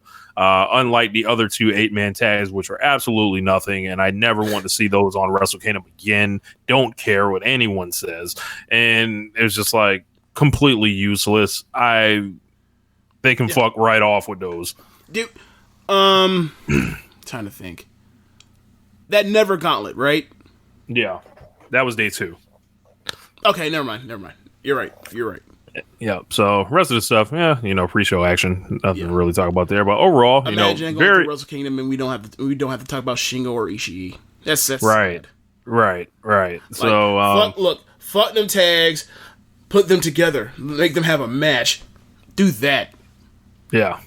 Because we just had to get 2 Juice Robinson matches, We also got 2 nights. 2 Jay White matches. Hey, 2 Yoshihashi tag matches. We got to make sure he's on the card.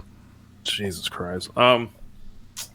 Yeah. So Can't make the G1 field, but has to be on Wrestle Kingdom both nights.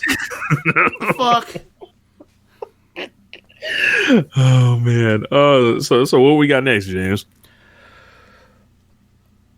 Now that we're done talking about Wrestle Kingdom? I mean, unless there's anything else you wanted to throw in there, contextualize big picture stuff. I mean, there are two of the best shows of the year you're going to see. Two of the best matches I've ever seen in my life.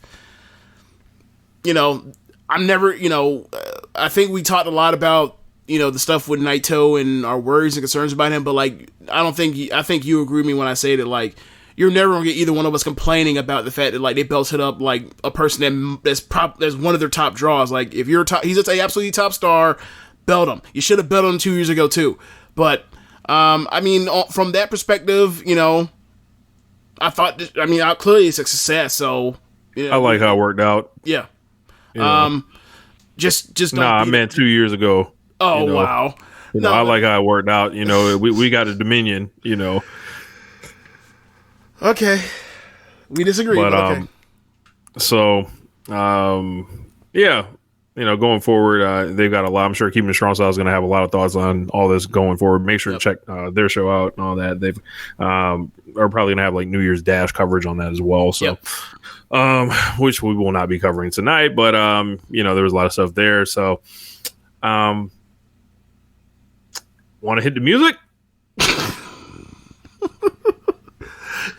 Wait, I normally get more enthusiasm when you do that.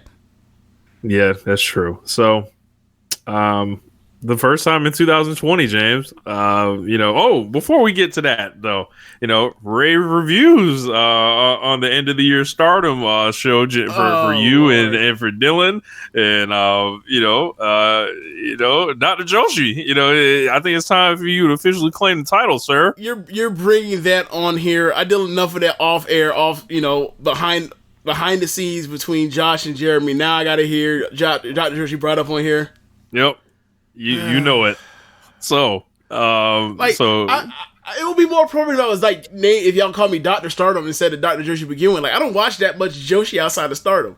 All right, this man be sending messages about Seedling and Sendai and Ice Ribbon and right, but that's like this man be watching exploding death matches and dudes named police that ain't the actual cops and oh my god, Look, yes, I do watch like the matches that are kind of like cherry picked off of like what I see on recommended match lists from like Joshi City, but that's really it. Like I'm not like I don't know what's going on the cards. I have no idea. This man trying to cap right now. This is unbelievable, y'all. This is unbelievable. I can't believe this, man. Anyway, just tell me for the first time, talk about Stardom. for the first time in 2020, James, hit the music.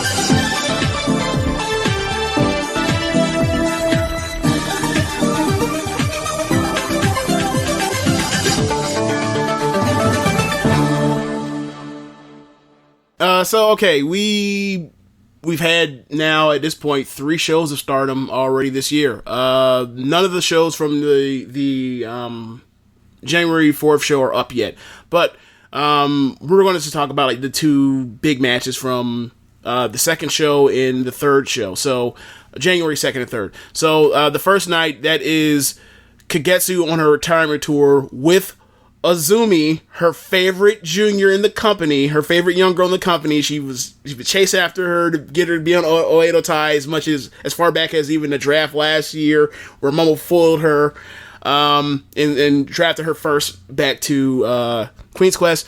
Anyway, they're tagging against Maya Iwatani and Starlight Kid, which is perfect because you have the veteran rivalry in the company versus the top young girl rivalry in the company.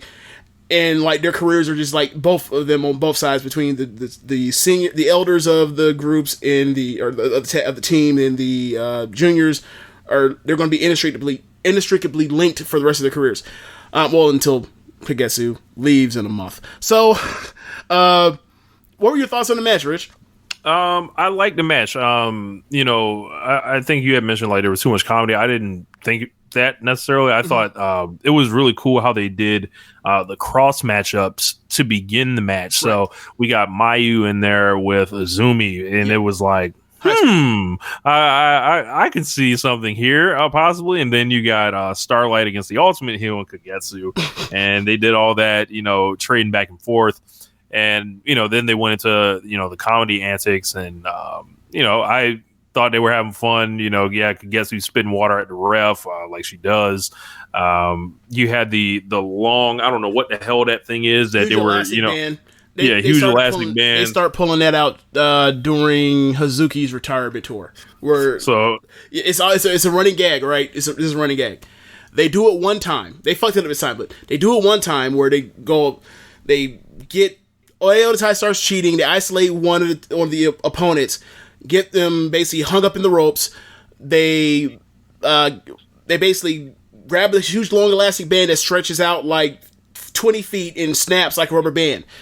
One of them attaches it to the opponent's mouth, while another person goes all the way to the back steps or whatever else in the building. Walks all the way up the steps. And then lets go and it basically like snaps them like a rubber band snapping somebody in the face. That's the gag. So they've been doing this for a while, and every time they do it, normally is they do it one time with somebody that's outside that runs it up against and then snaps it back, and then the second time they let Natsu do it, and then the person foils it and then it ends up snapping Natsu in the stands. Yeah. That's been the way it's been going. It always works for me. It always pops because like Natsu. I popped. I was like, "What the fuck is happening here?" Like it was just like, okay, I just guess it's goofiness, whatever. Goofy nonsense. Yep. And now, to be fair, if they were doing this shit in WWE, I'd be like, get this the fuck out of here. This is the worldwide leader. And this is what I mean about like it's too much comedy. Like, look, I appreciate in the context of this is an indie show. Like, regardless of the fact that Stardom made $2 million last year and probably made more money this year or in 2019 than 18. It's still at its heart as an indie show, and they're trying to have fun. That's the reason why Oedo Tai is so beloved, especially when they go to Osaka. This just fits the line of like they're the heels, but they're just lovable scamps that cheat or whatever else just because they want to have a good time. Then they broke into like kind of an extended like Starlight Azumi portion of the match, and I thought this was like the highlight of the match, and I dug that part. Yeah, and lots of high speed action. Trading pins and all that stuff. Yeah, and at the end, Azumi gets to win with her tilt-a-whirl Fujiwara armbar. I think it's called La Mística in Spanish. So she gets to win, and it's funny because as I talked about earlier, like it's always been about Kagetsu's favorite junior young girl is Azumi. It's always been that, and Kagetsu gets on the mic and says, "Look, I know I always talk about Azumi-chan this, Azumi-chan that, but I just want you to know, I love you too, Starlight Kid." And I was like, "Aw, that's adorable." And then at the end, she's like, "Oh yeah, Mayu, by the way, piss off." Yeah. So yeah, like, for the record, you talked about how much you liked the beginning of the match with Mayu versus Azumi. Mm-hmm. Their Grand Prix match is like the best I watched version. It. Okay. All right. Just one. Yeah. Okay. Yeah. All right. Yeah. So then the next night you end up having Kagetsu with her former tag team partner in Hana Kimura. They were the former tag team champs actually. Throwback Hana. Yeah. Oedo Tai Hana. Like, Oedo Tai back, obviously Tam wasn't as good as she is now. Back then they were loaded. Like, it was her, it was Kagetsu, it was Tam, Natsu, and Chris Wolf at the time. They were super popular in the West Coast. They were, or for Westerners, super popular because they were doing all that ironic, funny stuff. And Western Stardom fans love Chris Wolf. You saw it at Stardom, at Shimmer 113. But anyway, yeah. They're tagging against the team that beat them for the tag belts back in 2018. Mayu and Saki. So what were your thoughts on this match? So this match was just okay for me. Like I didn't think it was like as good as the other one, but that's all kind of secondary to the angle that takes place. Saki Kashima bosses Mayu upside the head with the whatever that fucking board was or whatever. Yeah, so it was kind of weird. It was like they were doing all this fighting, and then she turns on her in the middle of the match. Apparently, I hear this is a gag with Mayu where she always gets turned on. Like so, Mayu and Cody and Sting and all these other people, Bret Hart, keep getting turned on by people. What's the deal with Mayu always getting turned on? Okay, so the only person that turned her that I remember before this was Io. Like she turns. How to say this in long story short? Okay, so Io and Mayu were like the best tag team in the company's history. They were called Thunder Rock. Then, at the time when Mayu, Io, and Kairi were all had all the fucking belts in themselves, they were Freedom. So at the time, they were trying to figure out, all right, there's three of us. How do we get a hot program? All right, let's turn Io heel. How do we accomplish that? All right, well, let's put them in the tag league. Kairi will be on the opposite side in the tag league. We'll set up Mayu where she's on some losing streak, or she's losing matches she shouldn't be losing. And then, like, Io turns on her in the middle of the match, realizing that, like, she's a quote-unquote lost cause of the final of the tag league, and then she'll say that she's starting a new faction. She started a new faction with Hazuki and Momo. Those were her first two picks. Then Momo blows out her knee, so then they bring in Azumi. Anyway, yeah, so that's the match I could think of. But the story of that was explain why Io wrestled all that match was, I was wrestling, I was trying to give you the shot, and then one in the match, you're getting your ass kicked, and I realized you're a lost cause, so that's why I decided to turn on you. That's what happened. This match, Saki just wrestling. She just wrestled with Mayu, and then, like, she's, obviously she's on the outside for most of the match, while Mayu's doing most of the work. And then it's time for her to, she makes a save on Oedo Tai doing the old Oedo Tai tricks. She grabs a board and then she bashes Mayu across the head with the fucking thing. And I'm like, what the fuck? She just wrestled this whole last match. Everyone's looking like, huh? Like, it's not even like really like this big booze type of thing. It's like, well, why'd you do that? Like, right. Because it's like, one, we know, like, first off, like, Saki, when she was a young girl, because she's in that first class of Mayu, like, the first set of rookies is getting their ass whooped by, like, Nanai and Natsuki. I did like her promo after the match. Yeah. Well, I guess we'll get into that. My point is, when she first started, she was a heel, believe it or not.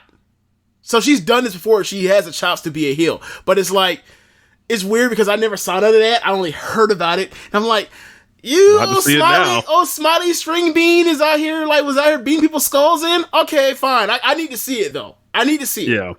So Mayu ends up getting pinned by Hannah, who just, like, does her finish on her, and or gives, like, a package power driver. Oh, that was like, oh, we about to get this angle. Like, we about to have this Kagetsu retirement match. Yep. We're going to do this angle. We're going to get Hannah a win and set up, like, a red belt match, eventually between them two. I don't even think that. I mean, could be, but it also set up, like, the Wrestle Kingdom match. That was the dark match. Like, Mayu got that win back. Oh, okay. Like, yeah. You beat me in a tag. I'll beat you in the dome in a tag. Get it right back. Like, Rossi always gets Mayu's wins back, and especially lately. I don't know. I guess that's the thing. But yeah. So after the match, like, she's like, yeah, I'm tired of this glittery shit, bro. I was fucking hollering when she said this shit, like, and then you notice she's wearing all black when she's saying this, and I think that's her regular gear anyway, but it's just like it crystallizes it a little more. Yeah, and that's who ends up saying, yeah, you ain't never fit in with that shit, that pretty shit. Essentially, like, we grimy, this the muck, essentially. Like, so I kind of welcome this for of course they got to remake Oedo Tai now. No more Kagetsu, so it's like Natsu and Natsu Kotora and Saki, and I think they need one more piece. They still got Jamie. I think they need one more, like, solid, person. So I have an idea who that could be. I hope but it's Julia. Yeah. Because, as we talked about with the show open off air, Like, they have a new show open. First 4 people. Arisa, the red belt champion. White belt champion. Mayu, red belt champion. Arisa, white belt champion. Hannah, Julia, and then they show, some young girls. Or they show the tag team, then the tag team champs, then they show the young girls. If you ask me, just looking at how they've pushed Julia so far, she's clearly in the top 4. She was in the Tokyo Dome thing. So, like, unless they're going to start a 5th faction and make something in her mold that she does on her own, they do a 5th faction, okay, cool.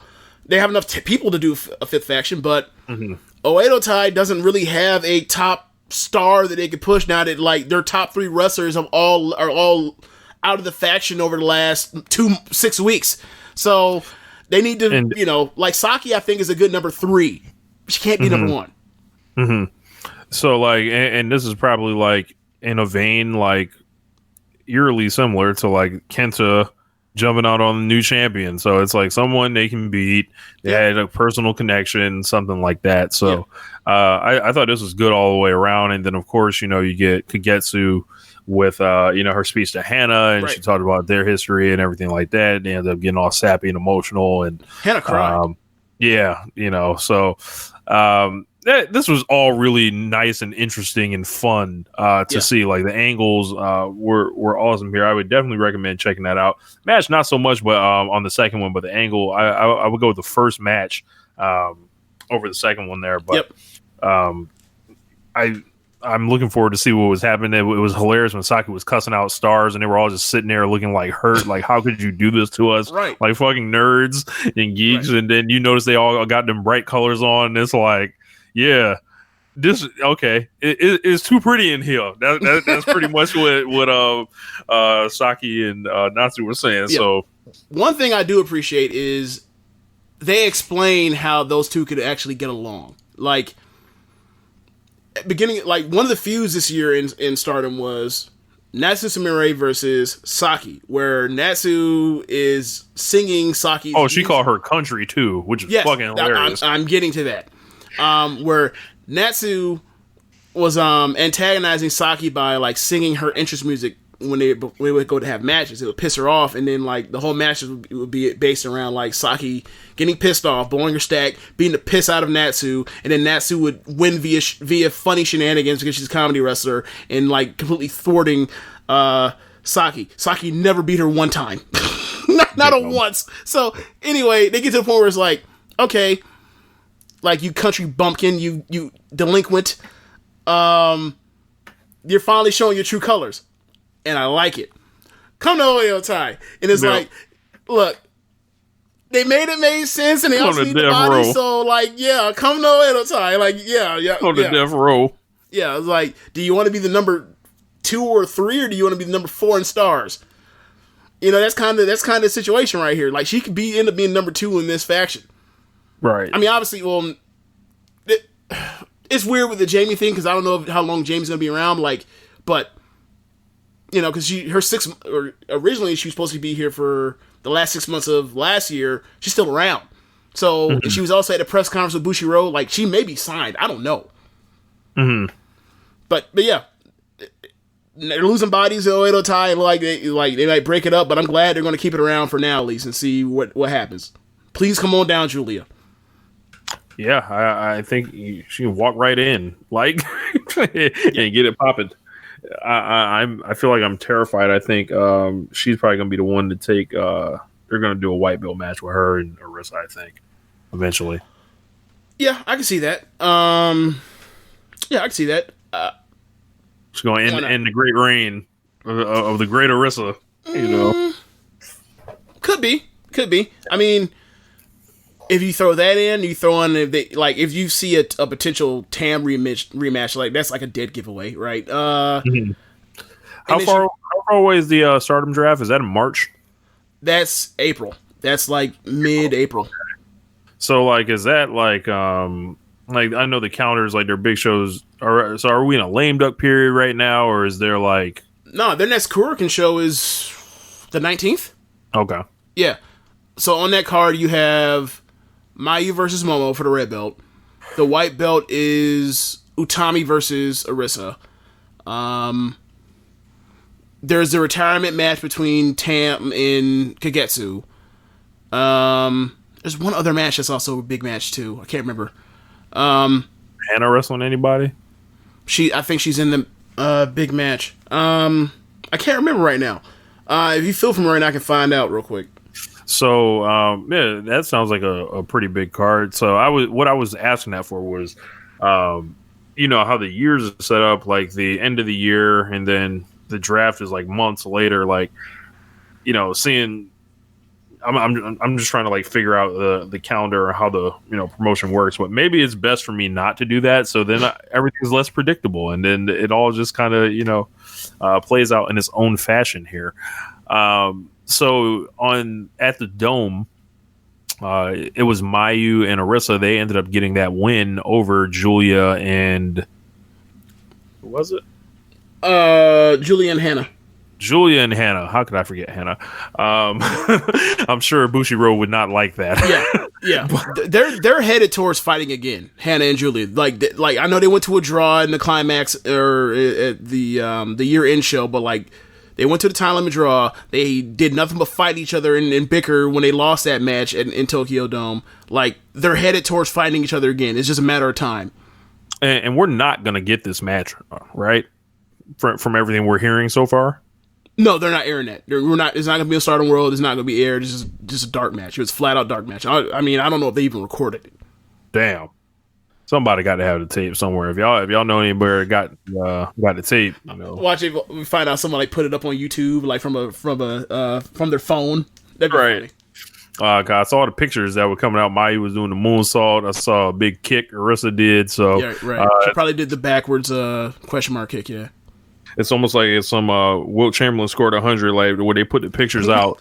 Ain't nobody actually in the video of this shit, so we don't know if this shit happened. Like, how do I know that game really happened or that match really happened in the Dome? I don't. It could be a work. Yeah. So I just remember what the other match is.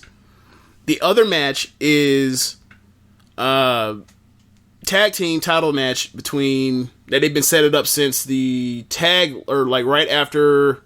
Tam and Arisa lost their tag shot after winning the tag league. So, Jungle and Konami beat the tag league winners, and then Jamie and B came out, and they were like, "Hey, you're the tag champs. While you were struggling in the tag league, we beat you. We won a tag shot. So you're gonna get Team Gaijin versus Konami and Jungle. That match would be really good because their match in the tag league was really good too. Maybe even great." Sounds like another awesome January show to go with everything else that's been on deck with the Wrestle Kingdoms, and it's an NXT TakeOver UK show next week with Joe Coffey challenging for the belt. Should that match, look, I haven't watched TV. I don't know what they've done. Should that match go more than 5 minutes? Joe Coffey versus Walter. Jesus. I'm asking you, should that even be a competitive match? Should Walter just squash that dude? If it was my company and I had a Worlds Collide coming, I would have Walter beat that man inside of 12 minutes in impressive fashion. If it was me, right? But, they're doing Imperium versus Undisputed Era. So, I mean, it doesn't really matter. So, Alexander Wolf about to take a pin or something like that. And it's a, tag match. But, if you were actually, trying to draw or, do like a real match, I would be having Walter go over strong as fuck. The match I'm looking forward to is Jordan Devlin and Tyler Bate. That's going to be fucking incredible. I didn't know that was on the card. Yeah. Wow. That's going to be great. That's going to be incredible. I'm not really sure about everything else on the show. I think there's a tag team ladder match with 4 teams in it. And there's also a Eddie Dennis and Trent Seven match, I believe. Oh, what? Which I think I'm reading that correctly. Let me just double verify here. Wait, Eddie Dennis found a way back onto a TakeOver card? Yeah. So check this out. So I've got the and then there's a three-way with the ladies. They have Piper Niven against Kaylee Ray, against Toni Storm, who somehow cannot leave the UK. Apparently, I don't know what the deal is. Trent Seven and Eddie Dennis. Maybe she's on her Walter shit. She's like, look, I ain't coming. Can we still sign you to make sure you go nowhere else? How much you gonna pay me? Enough. Okay, So the Fatal 4-Way Tag match is Gallus, Mark Coffey, and Wolfgang. So this is the Gallus show, I guess. Imperium, Fabian Eichner, and Martel Bartel. Grizzly Young Vets, Zach Gibson and James Drake. And I'm assuming it's Mark Andrews, yep. Flash Morgan Webster. So yep. That's going to be a good-ass ladder match. Then. You said ladder match was 4-way. Ladder match, yeah. Oh, my God. Fatal 4-Way ladder match. That's going to be great. So should be a good show. I don't know about the Seven and Dennis match. You know, I enjoy Trent Seven a lot in tags, but you know, I don't know about the singles as much there. But so we know at the very worst, we're getting at least 2 like 4.5-star matches at the worst. Right. Yeah. So and then Walter got to say the album in the main event with Joe Coffey. So look, we've seen it. As long as Coffey don't have to go 30 minutes, he'll be right. Let him go 21. 21 is the max. That's the magic number. And it'll be right in the bag. That'll be a great match too if they just if they don't overextend that dude. Yeah. Yeah. So yeah, that's gonna be a fun show. I can't wait to cover that. We're gonna cover that on Sunday, right? Yeah, we're going to cover that on Sunday. AEW had an awesome show earlier last Wednesday, first day of the year, first show of the year. Main event was fucking fire. Yeah. I don't know what's going on NXT or Dynamite this coming Wednesday. No idea. So Dynamite, I can tell you they've got during that Memphis area. So they've got the Legends of Memphis Wrestling Tribute. They've got the Kenny Omega and Hangman Page against Private Party. Next step in the Omega Page thing. They've got the Lucha Brothers versus the Rhodes. Chris Statlander. Yeah, Chris Statlander versus Rio for the title. That's right. As well as Sammy Guevara. The Sammy Guevara OK Boomer World Tour continues. He will be facing Christopher Daniels, so that should be fun. And also Moxley and Jericho will be facing off face to face or whatever. So looking forward to seeing what happens there. NXT, I don't think has anything announced. Really? So I would have to research that. Okay, so there may be a tag match announced, but I'm not sure. Okay, so as of right now, it's going to be a fatal 4-way between Keith Lee, Dijak, Cameron Grimes, and Damian Priest for the next contender for the North American title. So Keith Lee is winning, right? I would probably think that the person that's actually going to win is Damian Priest. Yikes! I remember they put Damian Priest in the Survivor Series match. This is true. Then I think the Dusty Rhodes Classic is starting again. NXT, It's like they're trying to find their tag team division now. Again, NXT. Isn't it crazy? That's one thing. That shit went into the fucking that shit disappeared into the abyss. Yeah, it's almost as if they took it's almost as if the main roster snatched their next 2 fucking champions in a row back to back, and they had no plans after that because they got fucked up. Think of I think the best episode of NXT last year was the first round of the Dusty Rhodes Classic last year, where you have you have Eichner and Bartel, and you have DIY, and you have Black and Shay, and you have Mustache Mountain, you have Forgotten Sons wrestling in matches, in Undisputed Era. That was incredible. I think every single match I gave 3 3/4 or more to. So then you go from there, and it's nope, DIY broken up. Black and Shay main roster. Mustache Mountain back to UK. Ditto for you, Imperium. And then Streets Profits, they get brought up before they should have. So they became the champions as they're becoming lame duck because they're on the main roster, so they have to leave. And War Raiders got moved up night after WrestleMania. It's so why?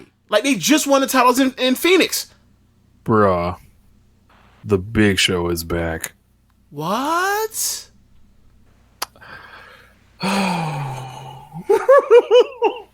Can he move again, or is he's is his hip still fucked up?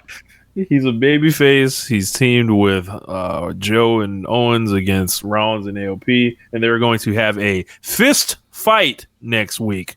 That is what's going to happen, bro. Like Big Show, Samoa like the Joe, WWE Twitter account. Big Show, Samoa Joe, and Kevin Owens, like versus Seth Rollins and AOP. Yep. Yo, like Seth Rollins in like buff neck heaven, bro.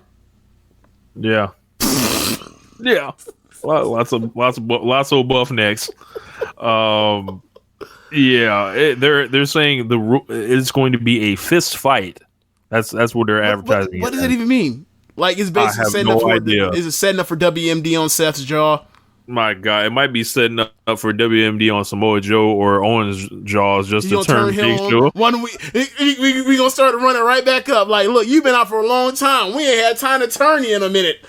Yeah, we miss what that feel like, bruh. Big Show didn't do a match all of last year for like the first time since like 95 or something. I saw a stat like that, and then he's back. So, oh yeah, that's right. Because like he had he turned on New Day to do the thing with He turned on New Day to do the thing with the Bar, and then when they did the AOP versus the Bar match, the Bar had to play babyface when they embarrassed Drake Maverick with the pissing thing. And then like he had like one more match, and then like he couldn't move, or he couldn't get up off to his feet really. So they're then really he calling went away. this. They're really calling this next week. They're like the first ever fist fight in WWE history. Whatever. They can fist themselves. Whatever. This is nonsense. Like, you told me before we even did the show, like, Brock Lesnar is entering, Brock Lesnar, the Universal Champion, is entering the Royal Rumble, and he's not, and the match is not for the Universal title. Or the WWE title. Or for, yeah, I forgot he's not Universal. Yes, he's a WWE champion. He's going to enter the Royal Rumble, and the belt is not on the line. So what's he doing? Like, are they really going to finally do Bray Wyatt versus Brock Lesnar at WrestleMania? No, they're probably going to have whoever eliminates Brock. That's going to be his WrestleMania opponent. If I had to guess. But I guess my question is, why can't they just do a match with him like they do every other fucking year with the titles on Royal Rumble? Like that's supposed to be one of the biggest 3 or 4 draws on that card for the second biggest show of the year. Maybe they want to have Brock throw around a bunch of geeks. And Brock can give, quote unquote, more guys the rub, you know. Oh, I like how we like totally skipped over the wedding. Jesus Christ. That trash. All right, let's do it. You want to do it? Yeah, why not? Okay. Hey, look, this lets you know how bad like the main roster has gotten. Normally, we would put Stardom at the very end of the show. Now, it's smack dab in the middle.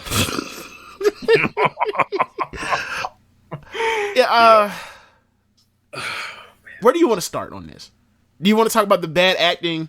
Do you want to talk about the nonsensical storytelling? Do you want to talk about? I didn't actually watch the whole segment. I only saw like a clip on Twitter, and then read like fallout of everything and everyone's reviews of it. It just sounded like complete bottom of the barrel, low hanging fruit.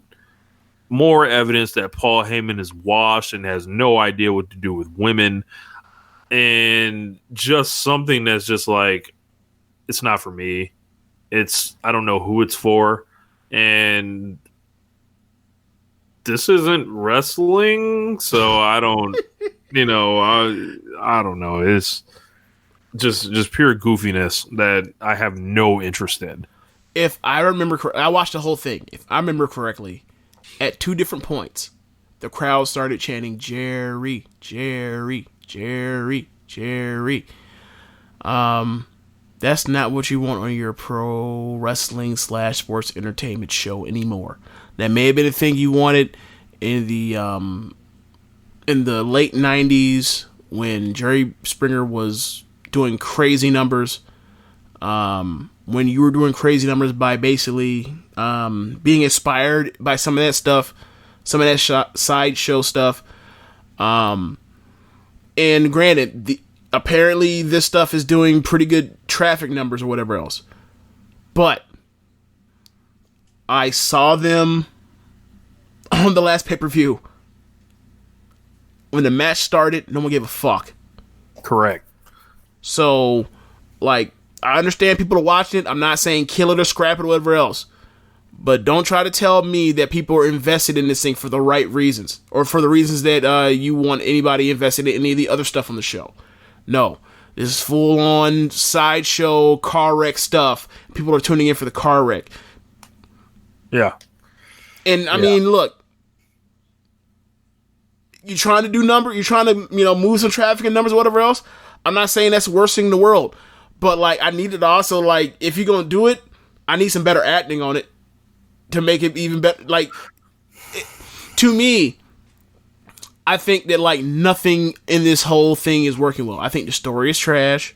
And I don't mean trash like it's bad, like it's scuzzy or anything. I mean bad, meaning, like, it is not cohesive. Bro, it's just jumped from one thing. It's jumped from one thing to another. Right. Like, at first, it was like Rusev came back with Maria Kanellis.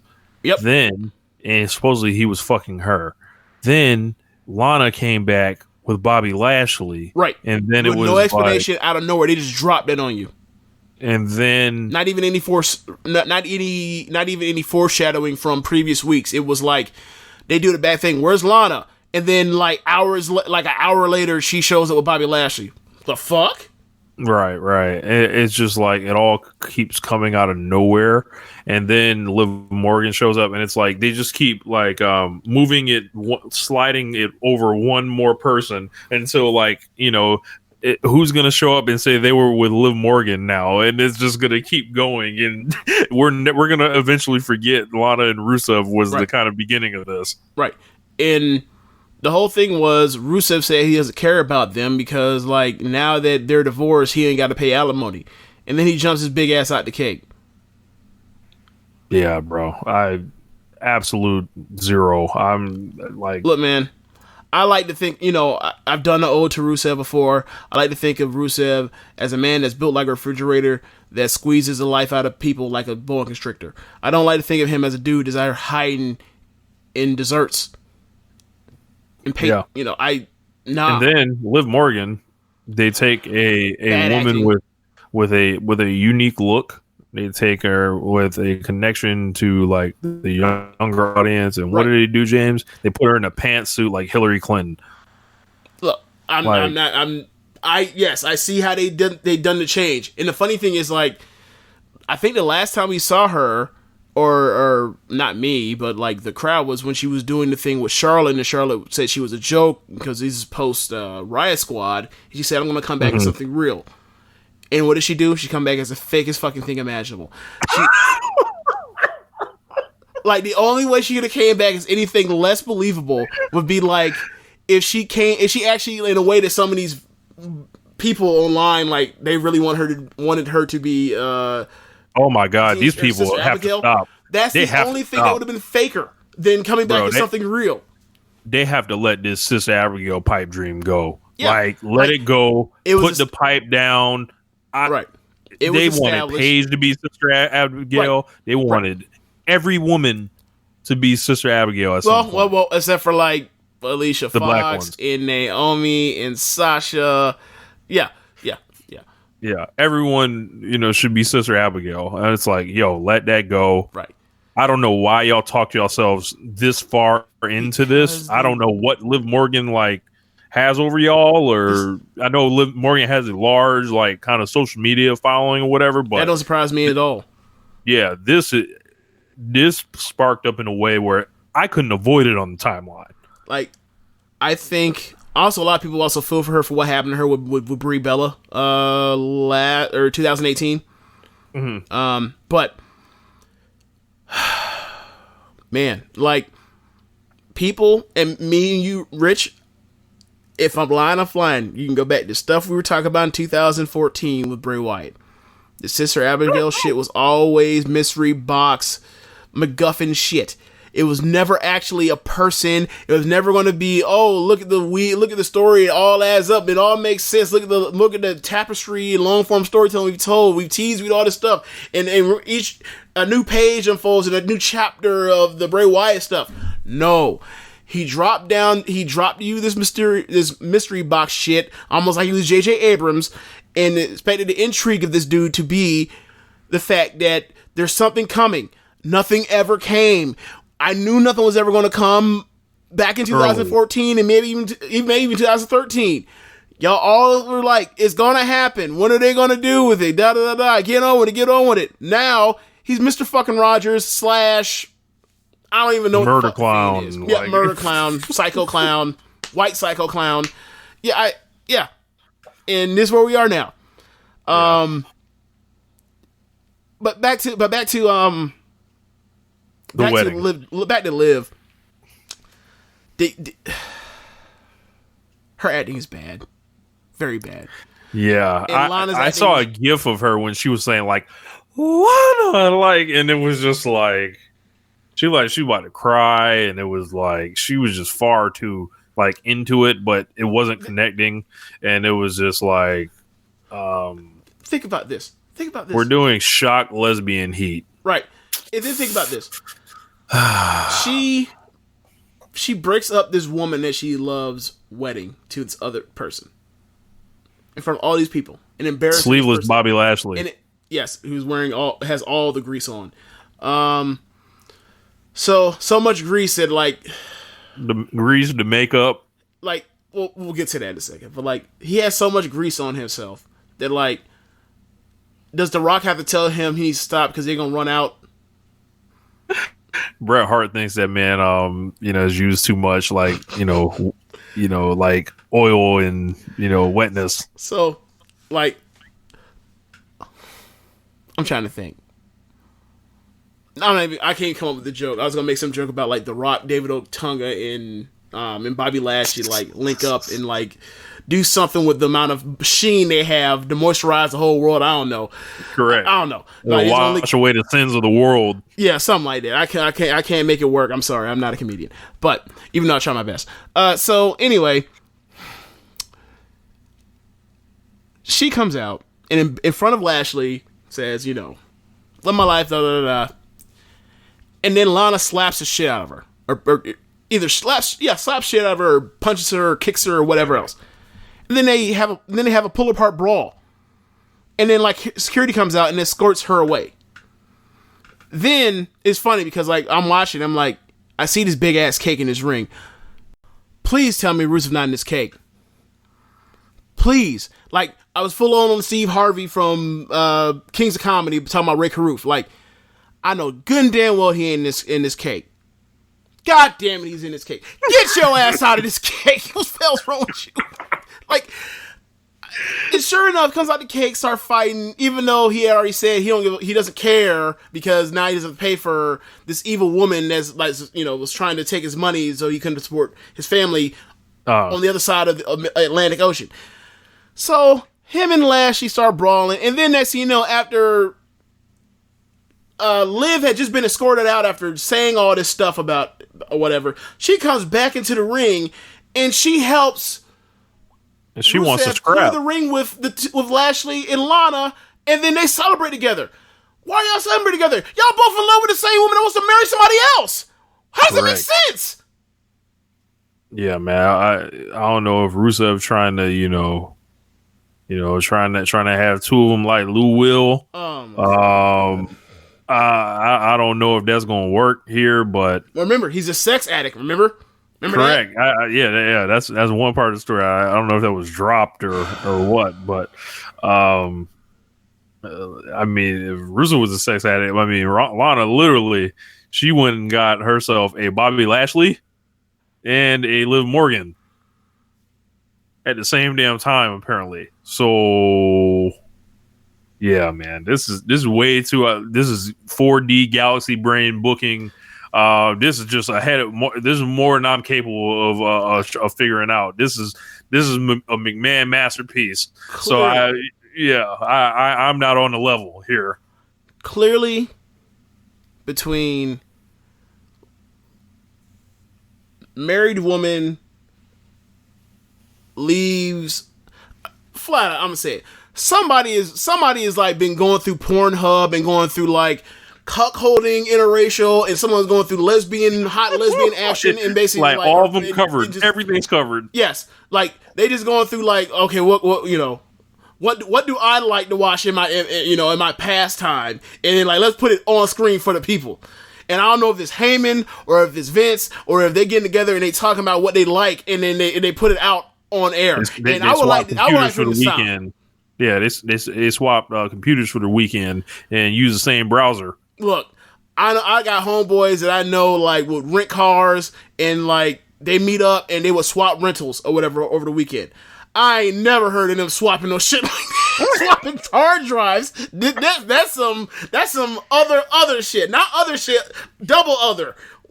This is beyond me. It really is. Yeah. I don't know. It's not for me. It is not. I'm glad they don't. I'm glad they don't do this shit in AEW. So I'll be over there. You know, I'll be over there. I'm glad they don't do it in NXT either, or New Japan, or Stardom. Yeah, y'all can have that.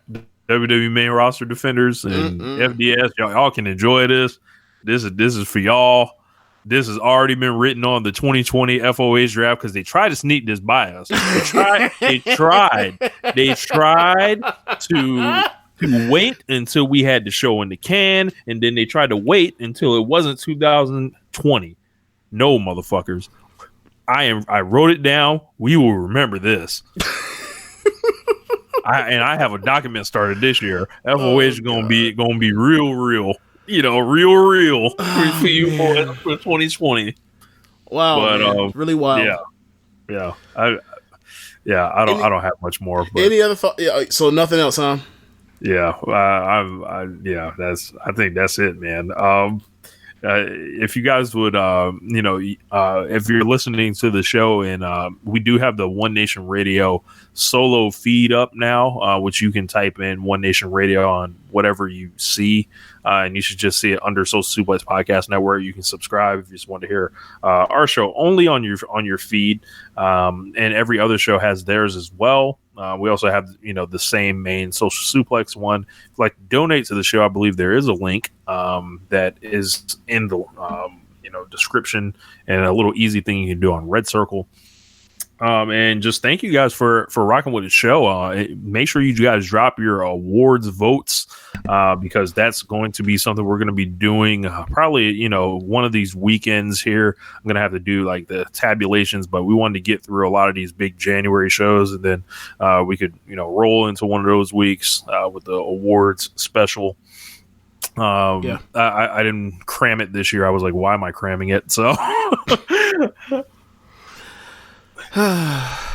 well, that's the end of the show. I'm just so like this Bobby Lashley and Rusev and Lana and Liv thing just like took the piss out of me just now. From Wrestle Kingdom to the wedding, unbelievable. From the pinnacle to the absolute zero professional wrestling. Anyway, that's the end of the show. Be sure to rate us on whatever app you're using to listen to this. Tell the folks about the Social Suplex Podcast Network. Be sure to check out our friends at Powerslam.tv, the sponsor of the show. If you're a fan of independent pro wrestling, you have over 5,000 hours of footage from all over the world. You can use the code Social Suplex to get your free month trial. Don't forget to visit ProWrestlingTees.com/SocialSuplex and pick up some Social Suplex Podcast Network merchandise. Be sure to check out the other shows on the Social Suplex Podcast Network. On Sundays, we normally have the show One Nation Radio. On Tuesdays, we have Keepin It Strong Style. On Wednesdays, we have the Ricky and Clive Wrestling Podcast. Every other Wednesday, we have Gorman Watch This Shit. On Thursdays, we have Get in the Ring. And on Saturdays, we have All Things Elite. Everyone in Australia, we have listeners in Australia. What's up, Sam? What's up, Joe Saba?